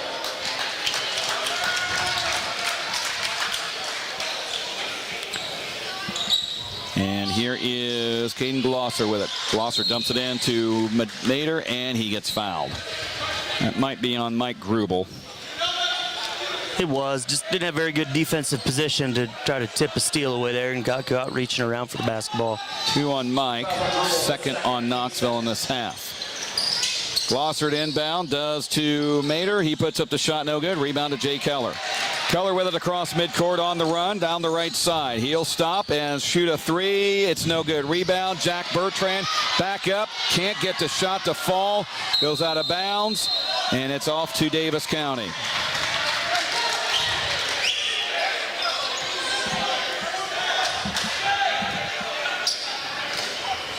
So Matheny will put it into Glosser. Glosser across the timeline. Down court to Mater on the left side. Gets it to Glosser. Glosser works it around the perimeter. Glosser drives in. Will put up an off. Well, he'll get it to Mater, who puts it up and in. Thought Glosser had shot that, but then Mater jumped right in and put it in. 44-40. Keller has the ball now. Jay Keller works it around the perimeter. Down to lane, kicks it out to Carson Udemark on the left side. Goes to Grubel. Over to Keller from the right side. A three is no good. Rebound taken away by Davis County. 49 seconds remaining in the 3rd quarter. Dalton Reeves on the way, and he scores easily. 15 for Dalton Reeves. And Knoxville trails by 6 with 37 seconds remaining. Keller has the ball now. Jay Keller nearly overthrew Carson Udemark. Carson has it on the left side. Goes to Gabe Clark. A three. Splashdown. Gabe Clark. Boy, he's come in with a couple of big 3-point shots. On the other end is Glosser. He'll lay it up, and a blocking foul called on Gabe Clark. His first, team's 3rd.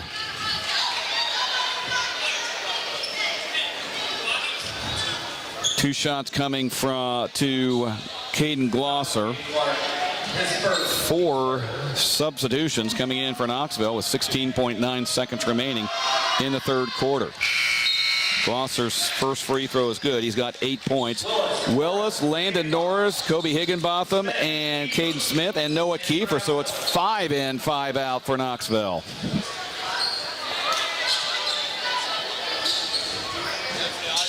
(47-43), and Glosser, and spun it around completely, and it literally spun on the lip of the rim and dropped in. Noah Kiefer now with the ball. 10 seconds remaining in the third. Kiefer with 8, with 7. Kiefer looks around, throws it over to Norris, inside of Higginbotham, over to Connor Willis. 3 is no good, and that'll end the third quarter of play. Davis County holds a 48-43 lead over Knoxville as we head to the final 8 minutes. You're listening to Knoxville Basketball from the Knoxville Hospital and Clinic's radio broadcast booth on KNIA. If you want to buy or sell a house, the team at Sundance Realty will work with you from start to finish. It's that hard work that has made Sundance Realty the leader in realty in the area. The team at Sundance Realty in Knoxville is special. I have never seen anyone work harder for their customers. Hi, I'm Hannah Vanderveer, and I was so impressed with Sundance Realty team that I decided to join them. That's right. Now when you are in the market to buy or sell your home, you can call me. I've learned from some of the best, and I would like the opportunity to go to work for you. Whether you're buying or selling, let the team at Sundance Realty go to work for you. Check out all the listings by going to SundanceRealtyIowa.com. That's SundanceRealtyIowa.com or call 842-7214. Let the team at Sundance Realty work hard for you to get you into the home of your dreams. Sundance Realty in Knoxville. Homes sold, dreams delivered every day. 48-43 as we return you to the Knoxville Hospital and Clinic's radio broadcast booth, starting the fourth quarter of play here. Knoxville trailing Davis County by that count. Here is Landon Norris with the ball. Norris over on the left side. Drives into lane, kicks it out to Kiefer. Noah launches a 3. It's no good. Rebound to Kobe Higginbotham. Came out of nowhere. Out to Norris. 3 on the way. It's no good. Rebound. Out of bounds. Saved by Higginbotham into Smith. He scores. Credit Higginbotham for the all-out hustle play there. 48-45. Here's Glosser with the ball. Over to Marshall for a 3, no good. Rebound to Dalton Reeves. A fall-away jumper, no good. Higginbotham with another board. Now out to Kiefer. Noah with it across the timeline. Down court to Landon Norris. Back to Kiefer. Around to Higginbotham. Kobe now to Connor Willis around the perimeter. Back to Higginbotham. Now slams it over to Landon Norris on the baseline. Norris drives in. Kicks it out to Higginbotham. Over to Kiefer. Kiefer drives in. Goes to Caden Smith on the baseline. Now to Higginbotham again. Kobe over to Smith. Smith now. Out to Noah Kiefer. It's a 5-on-4 for Knoxville. Here's Kiefer with the floater. No good. Now here's Marshall with it. Marshall goes to Caden Glosser. Drives all the way in. Missed a shot. Rebound. Glosser has it. Out to Dalton Reeves with a 3, and he got it. Dalton Reeves has 18, and it's Davis County's biggest lead of the night, 51-45. Kiefer now with the ball on the dribble. Kiefer goes to Landon Norris. Back to Higginbotham. He'll launch a long 3. That's no good. Rebound taken away by Davis County. Brody Humphrey now across the logo. Lost it, and he threw it away. He lost it right in front of Higginbotham, and then he wanted to roll it to Mader, and Mader just couldn't catch up to it. 5:58 remaining in the game. Jack Bertrand, Noah Kiefer, Landon Norris, Caden Smith, and Carson Unimark now back into the game on the floor for Knoxville. Kiefer now has it. Faces a 2-3 zone defense. Noah goes to the left side, has it yanked away. And Brody Humphrey picked him clean. Out to Tucker Marshall, over to Matheny, and he scores easily his 4th point, 53-45. Kiefer has the ball now. Kiefer drives in, and he gets fouled. So that'll be a foul on Davis County. That's going to go on Brody Humphrey, his first, team's 3rd. Jay Keller will come in for Noah Kiefer. 5:32 remaining in the game. 53-45 Davis County over Knoxville. Keller has the ball now. Jay Keller on the left side goes to Caden Smith. Back to Keller. Jay, top of the key, goes off to Carson Utermark. Long 3 is short. Rebound to Davis County.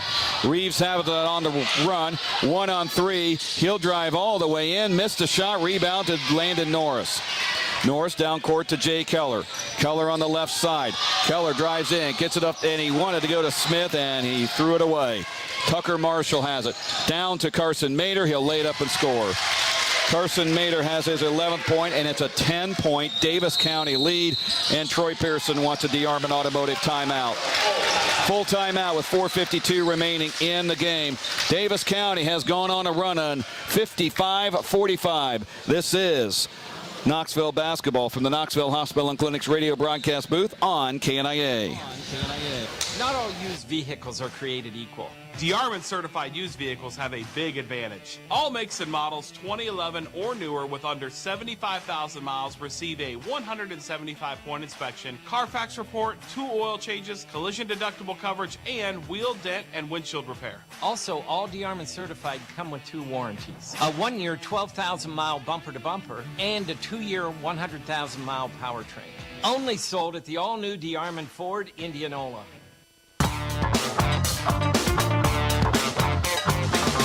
4:52 remaining as we welcome you back inside the Knoxville Hospital and Clinics radio broadcast booth. As the Panthers have gone on a little bit of a dry spell, 55-45 to Davis County. Farm Bureau Financial Services agent Cliff Douglas since their radio update. PCM beats Perry tonight in boys action, 70-37. Whew. Perry's struggling in boys basketball. They're struggling in most boys sports. Here's Jay Keller with the ball over on the left side. Keller goes to Landon Norris. Norris inside to Caden Smith, out to Carson Utermark. Works it around the perimeter. Hook pass to Jay Keller, almost threw it away. Keller into Jack Bertrand. Bertrand back out to Landon Norris, over to Carson, back to Keller. Keller drives the baseline, hook pass, and he threw it away. Justin Matheny with the ball. Down court, we'll drive in, we'll lay it up and in. And Davis County has completely taken over this game. 57-45. Carson Utermark over to Keller. Jay now falls down, gets it to Utermark, and then he falls down. It looks like he might have got poked in the eye. One official calls foul, one calls tie-up. And now they're going to go and talk about it. Okay, now the foul wins out. Brody Humphrey, his second, team's 4th. Mike Grubel will check in.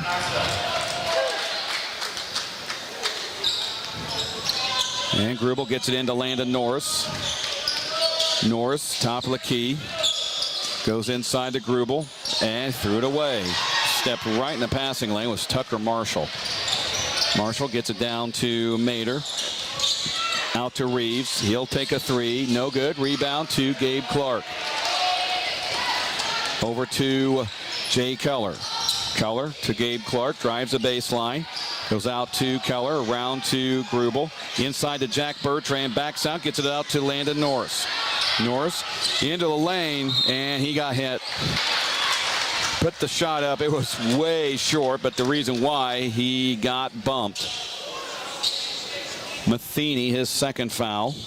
Team's 5th. And Landon Norris at the free throw line.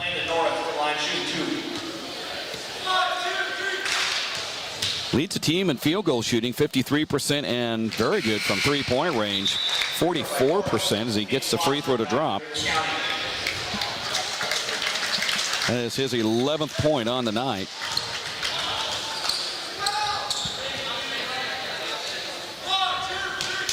And the second free throw on the way, and he rims that one out. 57-46, a Davis County lead at 11. Dalton Reeves has the ball. Reeves holding, gets it off to Mater. Carson Mater to Reeves. He puts it up and in.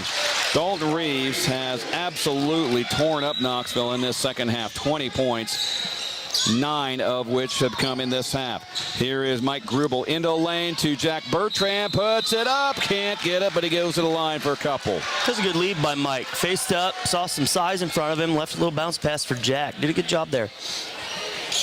Carson Mater, his first foul, team 6th. And at the line will be Jack Bertrand. He is 2 for 2 on the night, 2 points. And the first one on the way is no good. So he'll have another one.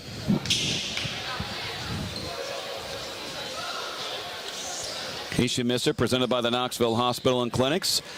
Davis County has pretty much taken over this game, leading 59-46. Outscored Knoxville 11-3 in this quarter. Now 11-4 as Jack makes the free throw. 3 points for Jack Bertrand. It's a 59-47 contest. That was an In Case You Missed It, presented by the Knoxville Hospital and Clinics. Tucker Marshall has the ball now. Marshall on the left side, and that will be a violation on Davis County. Didn't see what it was, a travel or palming the ball, okay. With it is Landon Norris. Approaches top of the key, goes to Gabe Clark. Clark a three. It is no good. Rebound, tapped up in the air. Mike Grubel skied for it.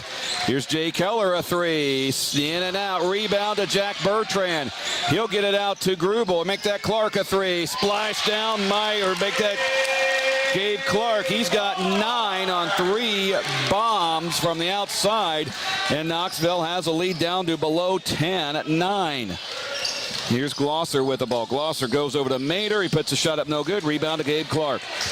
Gets it to Landon Norris. Norris hits the timeline. Norris top of the key. Drives in. Puts up the floater. Good! Landon Norris had, I thought, a little bit of hesitation there, but he knew what he was doing. And it's a 7-point game all of a sudden, and timeout called by Davis County. It's a DeArmond Automotive timeout, a 30-second break. We'll keep it right here. We'll give you a game reset with 1:55 remaining in the game.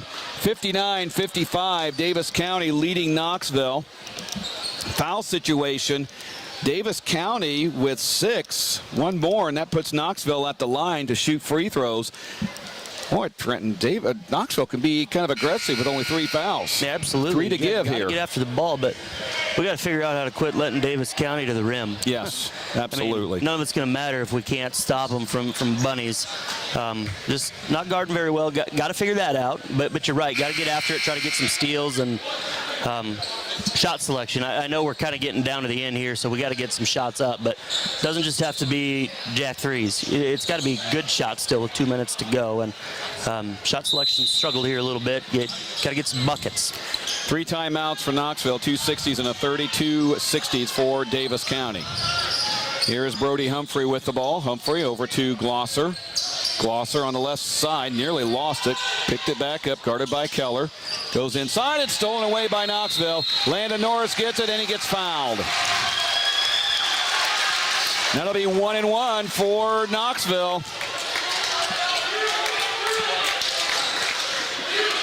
Foul is going to go on Caden Glosser. That is his second, team 7th. So at the line is Landon Norris. Has not shot a free throw at all this year.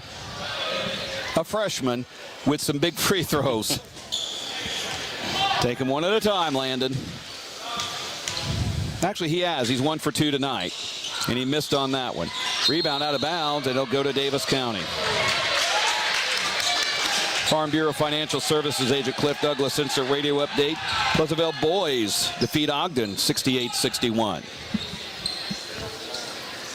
So here's Glosser with the ball. Glosser Gets it to Matheny. Matheny running it across the timeline. Down court, he'll just drive it in. Puts up a wild shot, but the rebound, put back. Another rebound, put back. Finally, Jay Keller claims the board. 127. Knoxville's going to have to put up some shots. Here is Clark, a three. Good! Splash down, Gabe Clark, his 12th. And that's his 4th three, and it's a 4-point game. Now, here's Glosser with the ball. Caden Glosser. Over on the left side to Justin Matheny. Matheny drives in, kicks it over to Mater. He'll put up and scores. That's 13 for Carson Mater, and it's back to a 6-point game. 58 seconds remaining. Here is Landon Norris with it. Over to Jay Keller, gives it to Clark. Another three. Are you kidding me? Another three by Gabe Clark. Time out. Gabe can shoot. I don't know if there's a kid in the gym that when they get hot is a better shooter than Gabe Clark. DeArmond automotive timeout called by Knoxville. 47.9 seconds to go, and it's a one-possession game. Gabe Clark, 15 points, all on threes, and he is now the leading scorer for Knoxville. Yeah, he's under the radar for sure because he's a freshman, hasn't got a lot of playing time, but I'm telling you, the kid's a shooter, and then when you get him to get a couple through, like, look out, and so he's feeling it. We're one steal away.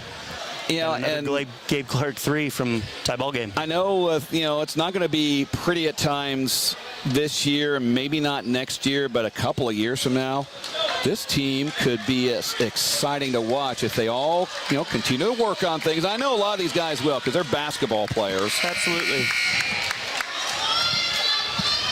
47.9 seconds remaining. 61-58. Caden Glosser, he does have the run of the baseline.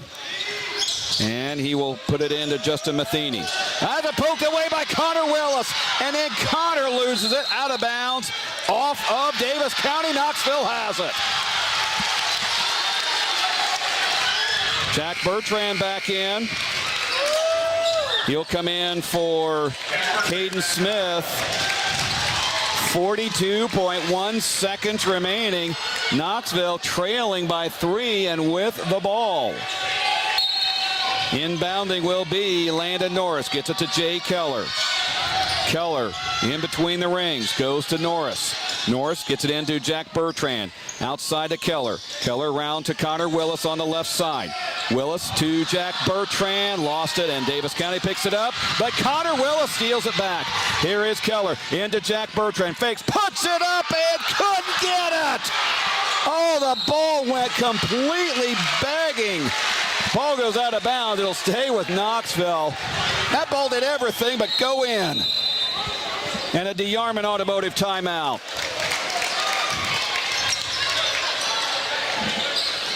Knoxville, what we got, a 60 or a 30? Full timeout by Knoxville.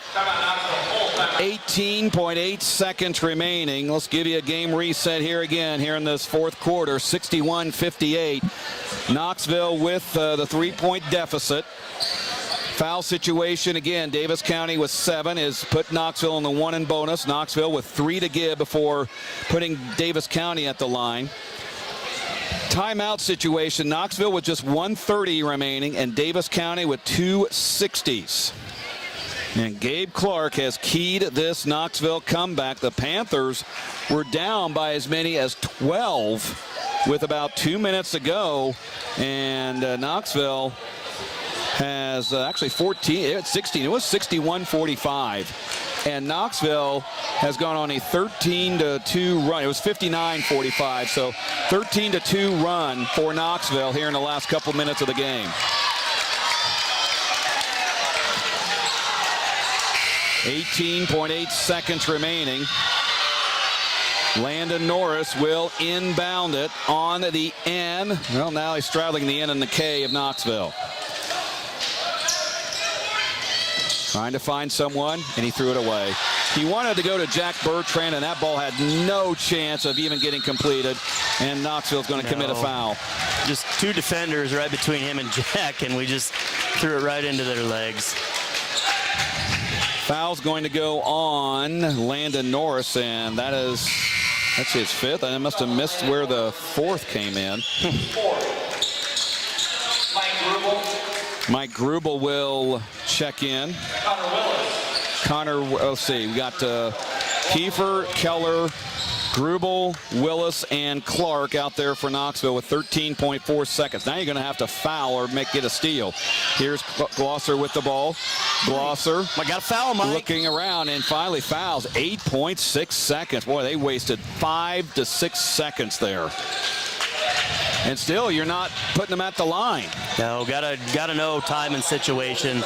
That's just gotta have that ready to go. Inbounding is Justin Matheny. He'll get it over to Dalton Reeves, and Jay Keller will immediately foul him. Still not free throws yet, as Keller commits his third foul.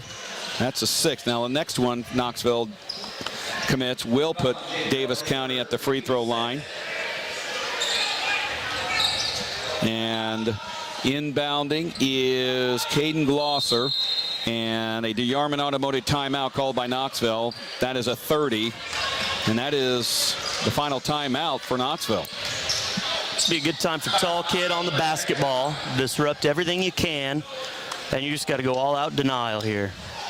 6.4 seconds remaining in this game. Knoxville has outscored Davis County 13-2 down the stretch, but some key turnovers at the absolute worst possible time for Knoxville has given the Panthers, put the Panthers in a corner. 6.4 seconds remaining. You got to hope he can steal the inbound. They're going to put Caden Smith on the inbound of Caden Glosser. And he will get the ball from the official. Looks around, looking. Will lob it, and he nearly threw it away. Reeves has it, and he gets bumped. And Clark had his back to the ball when that ball was in. It went over Reeves' head. Noah Kiefer with his second foul, team's seventh, and with 5.1 seconds to go, Dalton Reeves at the free throw line. He is 3 for 3 tonight and 20 points. He's a senior, so you know he's been in this situation a few times. If you're Davis County, this is the guy you want at the free throw line. We let him get it to the wrong guy here. First one on the way. He makes it. It's a 4-point game, and that all but puts it away for the Mustangs.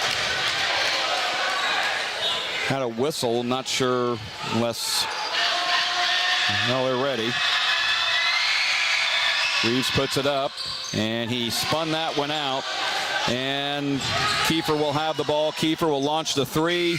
It banks and no good, and that's the end of the game. Knoxville had a chance, but just could not complete the game. 62-58 is the final score as Davis County wins for the first time since 2011 in this gymnasium. We will come back to Knoxville with the Knoxville Farm and Home radio postgame show from the Knoxville Hospital and Clinics radio broadcast booth. This is Knoxville basketball on KNIA.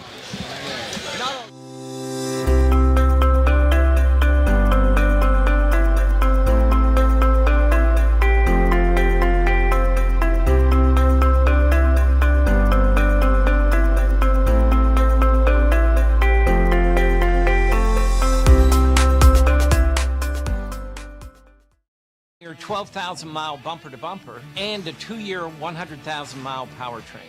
Only sold at the all-new DeArmond Ford Indianola. Hey Knoxville, People's Bank is now open and we want you to know.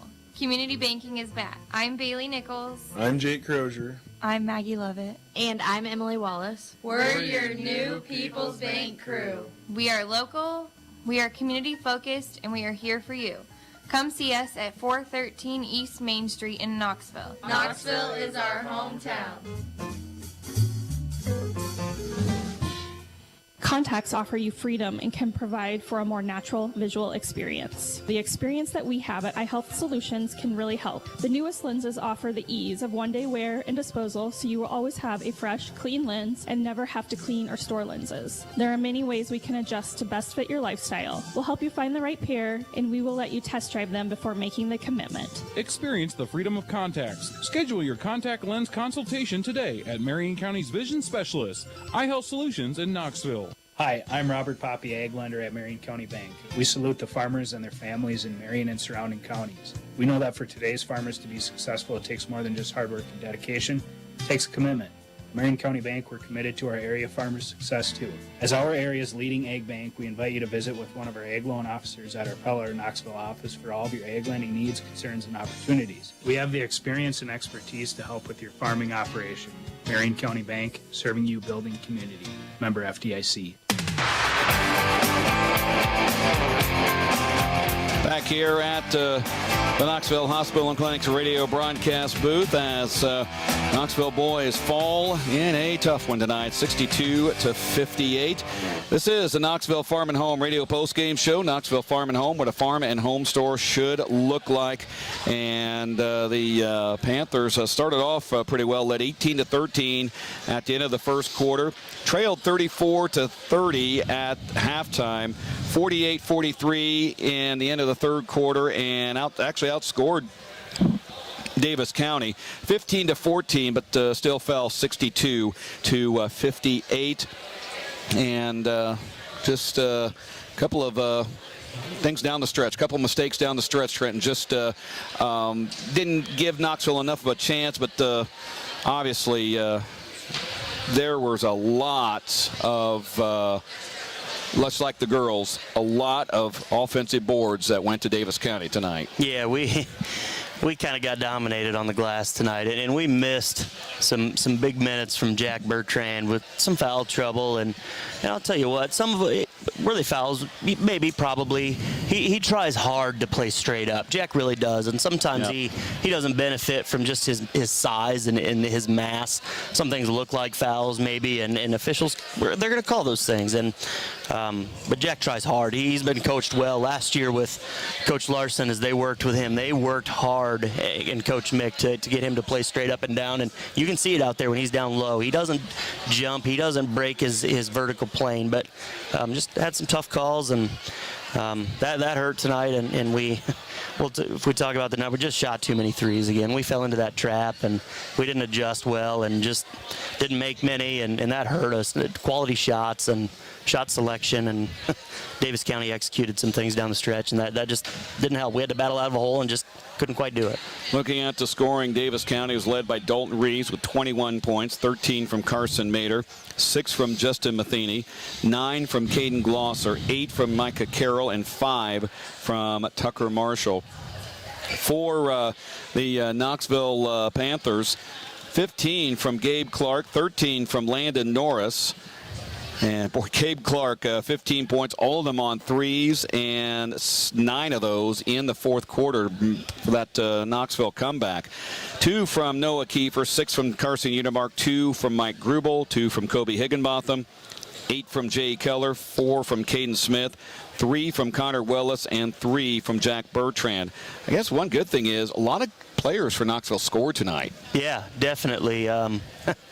Lots of guys chipping in, and we had some young guys step up. It was nice. We're going to need some things out of Kobe coming down the stretch, and he just some hustle and effort plays. And, he hasn't had a lot of minutes yet as he's starting to figure some things out, but he had some rebounds. You called his name out on some things, and just some hustle and effort plays. And it may not be the point total that we need from him this year, but he's going to do some good things for us, and I think you're going to call his name a lot this year. And we're going to see more Gabe Clark, figure some things out on the defensive end, and he'll be able to put some points in the game for us. Let's take a look at tonight's Hormel Foods Radio Key Play and Key Player of the game. Key Play, I hate to, do it on a Knoxville turnover, but key play when Landon was trying to throw it in to Jack, and it really didn't have much of a chance to go in. He's trying to throw it in between a couple Davis County players, and Davis County stole it and went down and scored, and you kind of felt momentum really start to wane for Knoxville. Key player of the game, He almost single-handedly brought back Knoxville. Gabe Clark, 15 points, all on threes. 9 of those were in the fourth quarter in the final 2 minutes of this game. Yeah, Gabe was fantastic tonight, and credit to him because he hasn't had much in terms of varsity time, and finding his way. But Gabe knows he's a great basketball player. He puts a ton of time into the AAU season and his basketball game, and it showed when the spotlight was on. Gabe stepped up, and he said, "Get on my back, fellas. I'll shoot you back into it." That's been our Hormel Foods Radio Keys of the Game. Looking for a key to your new career? Visit HormelJob.com. We'll come back, and we will have more on the Knoxville Farm and Home Radio postgame show from the Knoxville Hospital and Clinic's radio broadcast booth on KNIA. Even a mild winter can take a toll on your roof. Between the freeze and the thaw, you may need new shingles. Certainly, if you're going to get new shingles, you're going to get CertainTeed shingles from Dutch Mill Supply in Pella. CertainTeed Roofing offers a wide array of residential roofing shingle options. Dutch Mill Supply, located in Pella, is your only locally owned, one-stop, full-service lumberyard and building material supplier. My name is Joshua Payne. My staff and I are here daily for professional service from the guy next door. Our product line is diverse, and we'll get you what you need quickly and at a competitive price. Winter's coming, and with it comes snow and wet weather conditions. Upgrade your winter driving experience with a trip to Raceway Tire and Exhaust for a new set of Firestone Weather Grip tires. The auto experts at Raceway Tire and Exhaust have everything you need to keep your car in top driving shape for the weather to come. From Firestone Weather Grip tires to batteries, wiper blades, and more. Take on any forecast this winter with new Firestone Weather Grip tires. Stop into Raceway Tire and Exhaust today. Raceway Tire and Exhaust. We got what you need to get you on the go. Make this holiday season the best yet. Ditch your credit card and go to Community First Credit Union. We're offering an unsecured personal loan special. You can borrow between $500 and $5,000 with an annual percentage rate as low as 5.49%. C First offers easy online applications and there's no collateral requirement. Apply at c1stcu.com or stop in today for details. Rates and terms are dependent on credit qualifications. Offer is subject to credit approval and program qualifications. C First is federally insured by the NCUA, Equal Housing Opportunity. Good day. Like it or not, winter's on its way, and in its months of cold, snow, and ice, Knoxville Farm and Home can get you ready at home or on the job with a great selection of ice melt, sand tubes, gloves, shovels, and all that warm weather gear you need. Make this winter easier on yourself with a new Husqvarna snow thrower. We also feature Carhartt apparel in all sizes and styles that will make you and your family ready for winter has in store. Whether it's for farm or for home, Knoxville Farm and Home has got you covered. Farm and Home, what a farm store should be. Keeping your family comfortable does not have to be expensive. Keeping your home comfort system running at peak performance can save you hundreds of dollars each year. Changing filters in your system regularly is something that is simple and inexpensive. New high-efficiency heating and cooling systems can save your family even more. You'll also save with seasonal discounts, factory rebates, and huge tax incentives. Brookwood Incorporated is Knoxville's exclusive Lennox Premier dealer. Call 842-4315 today. That's 842-4315 for Brookwood Incorporated in Knoxville. Back here on the Knoxville Farm and Home Radio postgame show from the Knoxville Hospital and Clinic's radio broadcast booth. Knoxville falls tonight in boys basketball 62-58. Joined now by Panthers boys basketball coach Troy Pearson. I know everybody on the surface is going to see, okay, comeback fell short, and that's accurate, but a lot of offensive boards on Davis County's part. I'm sure that's probably what you think was the difference in tonight's game.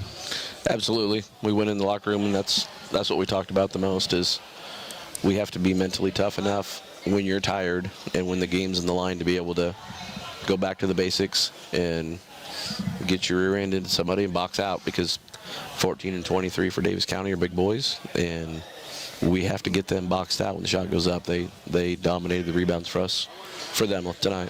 Is that, I know a lot of coaches will say, okay, that's an attitude, that's a mental thing that you just got to want to do that. Is that kind of what your kind of the message is right now? Yeah, a lot of it's want to, a lot of it's a desire. A lot of it also is experience. You don't let other things overwhelm your head. We have to keep a clear mind when we're playing and move on to the next thing. And sometimes as younger players, we get caught up in, I just missed a three at the other end, and a little bit upset about that, and we don't get refocused back on the defensive end. And I think our kids are getting better at it. They really are. You know, we talked in the locker room about some body language stuff that needs to improve, and then I turn around 10 seconds later and remember that we're playing a whole bunch of freshmen and sophomores, and they are improving. Just not improving as fast as we would like sometimes. And, let's talk about, the patience with you and the coaching staff. I mean, I know you want them to be, hitting, these threes when they're open and taking them and then getting all these rebounds. But, this is a process that, and I'm sure you got to think, okay, I wish they were doing this more. But, I do see progress. Just, I guess, not what you're wanting is what I'm saying. Sometimes when you're in the daily grind, it's hard to see little progress, but we're making it. We got Carson a ton of open looks tonight, and day in and day out in practice, Carson and Gabe are our two best three-point shooters. We want them to take 10 threes a game because we think that they're going to make 5, and we just haven't seen that yet. It's going to happen, and some of that's just getting into the confidence of making those shots in game time. They have confidence in practice, and that comes with experience. Well, I thought Gabe was going to hit about 5 or 6 right there in that fourth quarter. I mean, he really kind of keyed your comeback there. Gabe is a wonderful kid. He does not speak. He's a very quiet, we call him the silent assassin. He doesn't talk much, but the kid gets in the gym and shoots all the time. He loves basketball, and he has a nice quick stroke, and if he hits his first one, look out. A couple candy bars handed out, some offensive fouls. I know, is there a number that charges you want to take per game, or is it just, all right, whatever you can get, let's get them? The more aggressive the team going to the basket, the more charges we want to take, and Davis County's a pretty aggressive team. Honestly, I thought we got a few tonight that were called against us. I thought we were in good position, and sometimes that happens. And we also teach them a lot to wall somebody off. And I thought Jack did a really good job tonight of walling their big guys off. And then he got called for a foul, and it's just the way the cookie crumbles. Sometimes you don't get the call, sometimes you do. He played most of the second half with 4 fouls. Yep. Credit him to, continue being aggressive but smart as well. Yes, he did a good job of battling for rebounds, did a good job of posting up inside there. He's developing. All of our kids are developing. It's just some nights you see a little more spurt out of a kid than another kid. It just changes night to night. So I think we're still playing around 11 kids about every Friday night, trying to figure out what pieces fit together. We looking for the next couple of nights or days in practice too. I know tomorrow, nothing's going to happen because of the early out, so you lose a day of practice. But no, we don't, Derek. We're going in the morning. Okay. You got around the whole early out thing. All right. Well, what are you looking forward to in the next couple of days? Yeah, we'll be back in the gym at 6 o'clock tomorrow morning. No, and the kids want to. They want to get back in. Their attitude has been wonderful. They want to get better. They want to be coached, which doesn't always happen with a group of kids. They want to know what they're doing wrong, and they're accepting our coaching. And I can't say enough about the character of the kids we have. And we'll get better. It's never going to happen as fast as we want, but it will happen. And getting back to your question of what we're going to be working on, we got Eddyville coming up on Friday. I think they're clear-cut favorite in the conference. They have probably the best athletes in the conference, and we are going to play them just as hard as we played Davis County tonight, and hope we can get down to the end of the game and we're competitive, and maybe we steal one down there Friday night. Yeah, and obviously, you'll tell them a little bit about Eddyville, but it's as you've been saying, let's look at us before the other team. Well, we'll see you down there Friday. Hopefully the wind will have calmed down by then. Yes, I appreciate the coverage, Derek. Thank you. All right, that's Troy Pearson, Knoxville boys basketball coach. We'll be back for more on the Knoxville Farm and Home Radio postgame show from the Knoxville Hospital and Clinics radio broadcast booth on KNIA. Thinking about buying or selling your home? Hi, this is Annie with Iowa Realty Knoxville. We invite you to stop in our office on the Knoxville Square, and one of our licensed realtors will be happy to answer your questions and help you prepare for your next steps. Our office is at 119 East Main, and we're open 8:30 to 4:30 Monday through Thursday and 8:30 to 4 on Fridays. Or call us at 641-842-2910 to make an appointment. Iowa Realty, your local real estate experts. Good Samaritan Society in Indianola is committed to providing an unprecedented level of quality service, compassionate care, and range of amenities to ensure the residents enjoy a carefree, fulfilling lifestyle that is tailored to their needs. Proudly serving Warren County and the surrounding Des Moines areas, their friendly, professional staff is dedicated to enhancing your life, bringing you joy, and creating opportunities that care for your whole person. Give them a call today at 515-302-6791 and get the next journey of your life started the right way today. Drew and Jonathan Scott here to tell you that American Family Insurance is committed to protecting your dream home so that your family has a place to share laughs, celebrations, and milestones. Which is why their new homeowner discount rewards customers who have purchased a new home in the last 3 years with a discount on their homeowner's policy. American Family Insurance. Insure carefully, dream fearlessly. Contact Christy Tarr, agent at 641-673-8965 today. Discount and savings amounts and eligibility will vary. Some restrictions apply. American Family Mutual Insurance Company SI and its operating company, 6000 American Parkway, Madison, Wisconsin. Products not available in every state. There are a lot of seasons that we look forward to. Winter is not normally one of them, so during winter driving, be aware of what can go wrong with all the snow and ice. If you're unfortunate enough to have a collision, rest assured that you will receive premium service and a quality repair with Marion County Auto Body. Give Vero or Gail a call today at 828-8934. It's no accident. The area's leading collision repair shop is Marion County Auto Body in Knoxville. With winter weather approaching, save big now and for years to come with lower utility bills thanks to Dan's Plumbing and Heating. Dan's Plumbing and Heating and Rude are the key to making sure your home is running at maximum efficiency and an energy-efficient palace. Call Dan's Plumbing and Heating today at 842-6937 or Save Certified to help you maximize rebates. I'm Eric Pearson. Call Dan's Plumbing and Heating, your authorized Rude dealer in Knoxville today. That's 842-6937.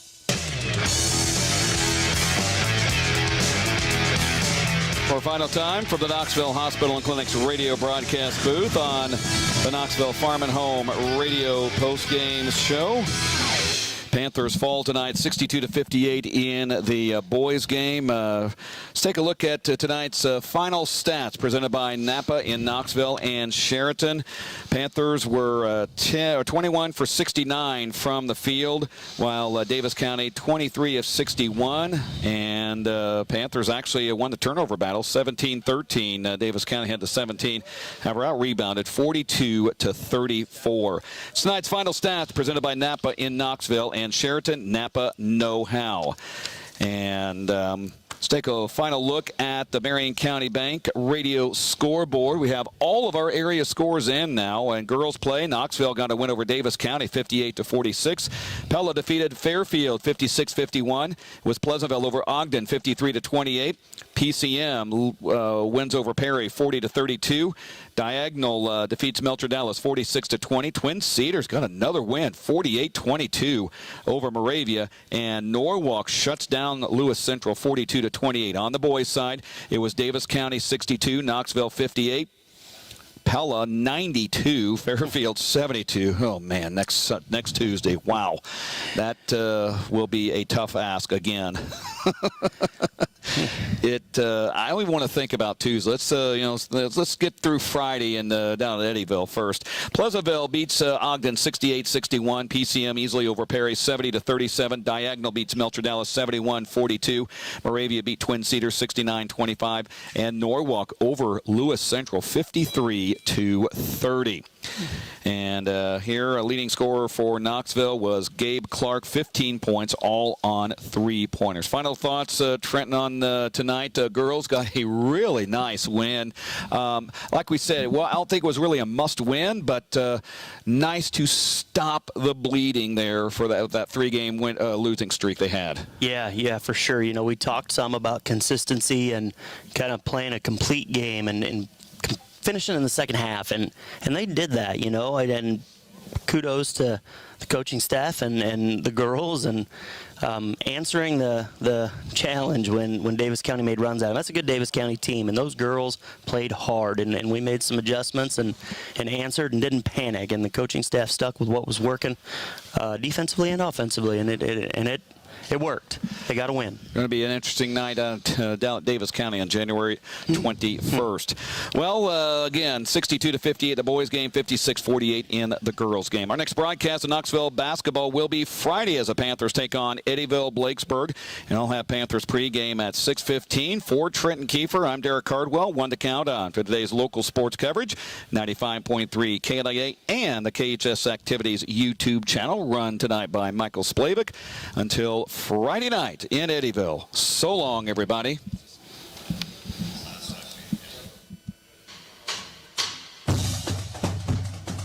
Thanks for tuning into this exclusive presentation of South Central Iowa high school basketball coverage on KNIA and KRLS, streaming at KNIAKRLS.com and on your free KNIA and KRLS mobile apps. Check out the full broadcast and stream schedule for our area high school basketball teams at KNIAKRLS.com by clicking on the live radio sports guide in the sports section. Thanks again for tuning in. The one to count on for today's local sports coverage, KNIA and KRLS.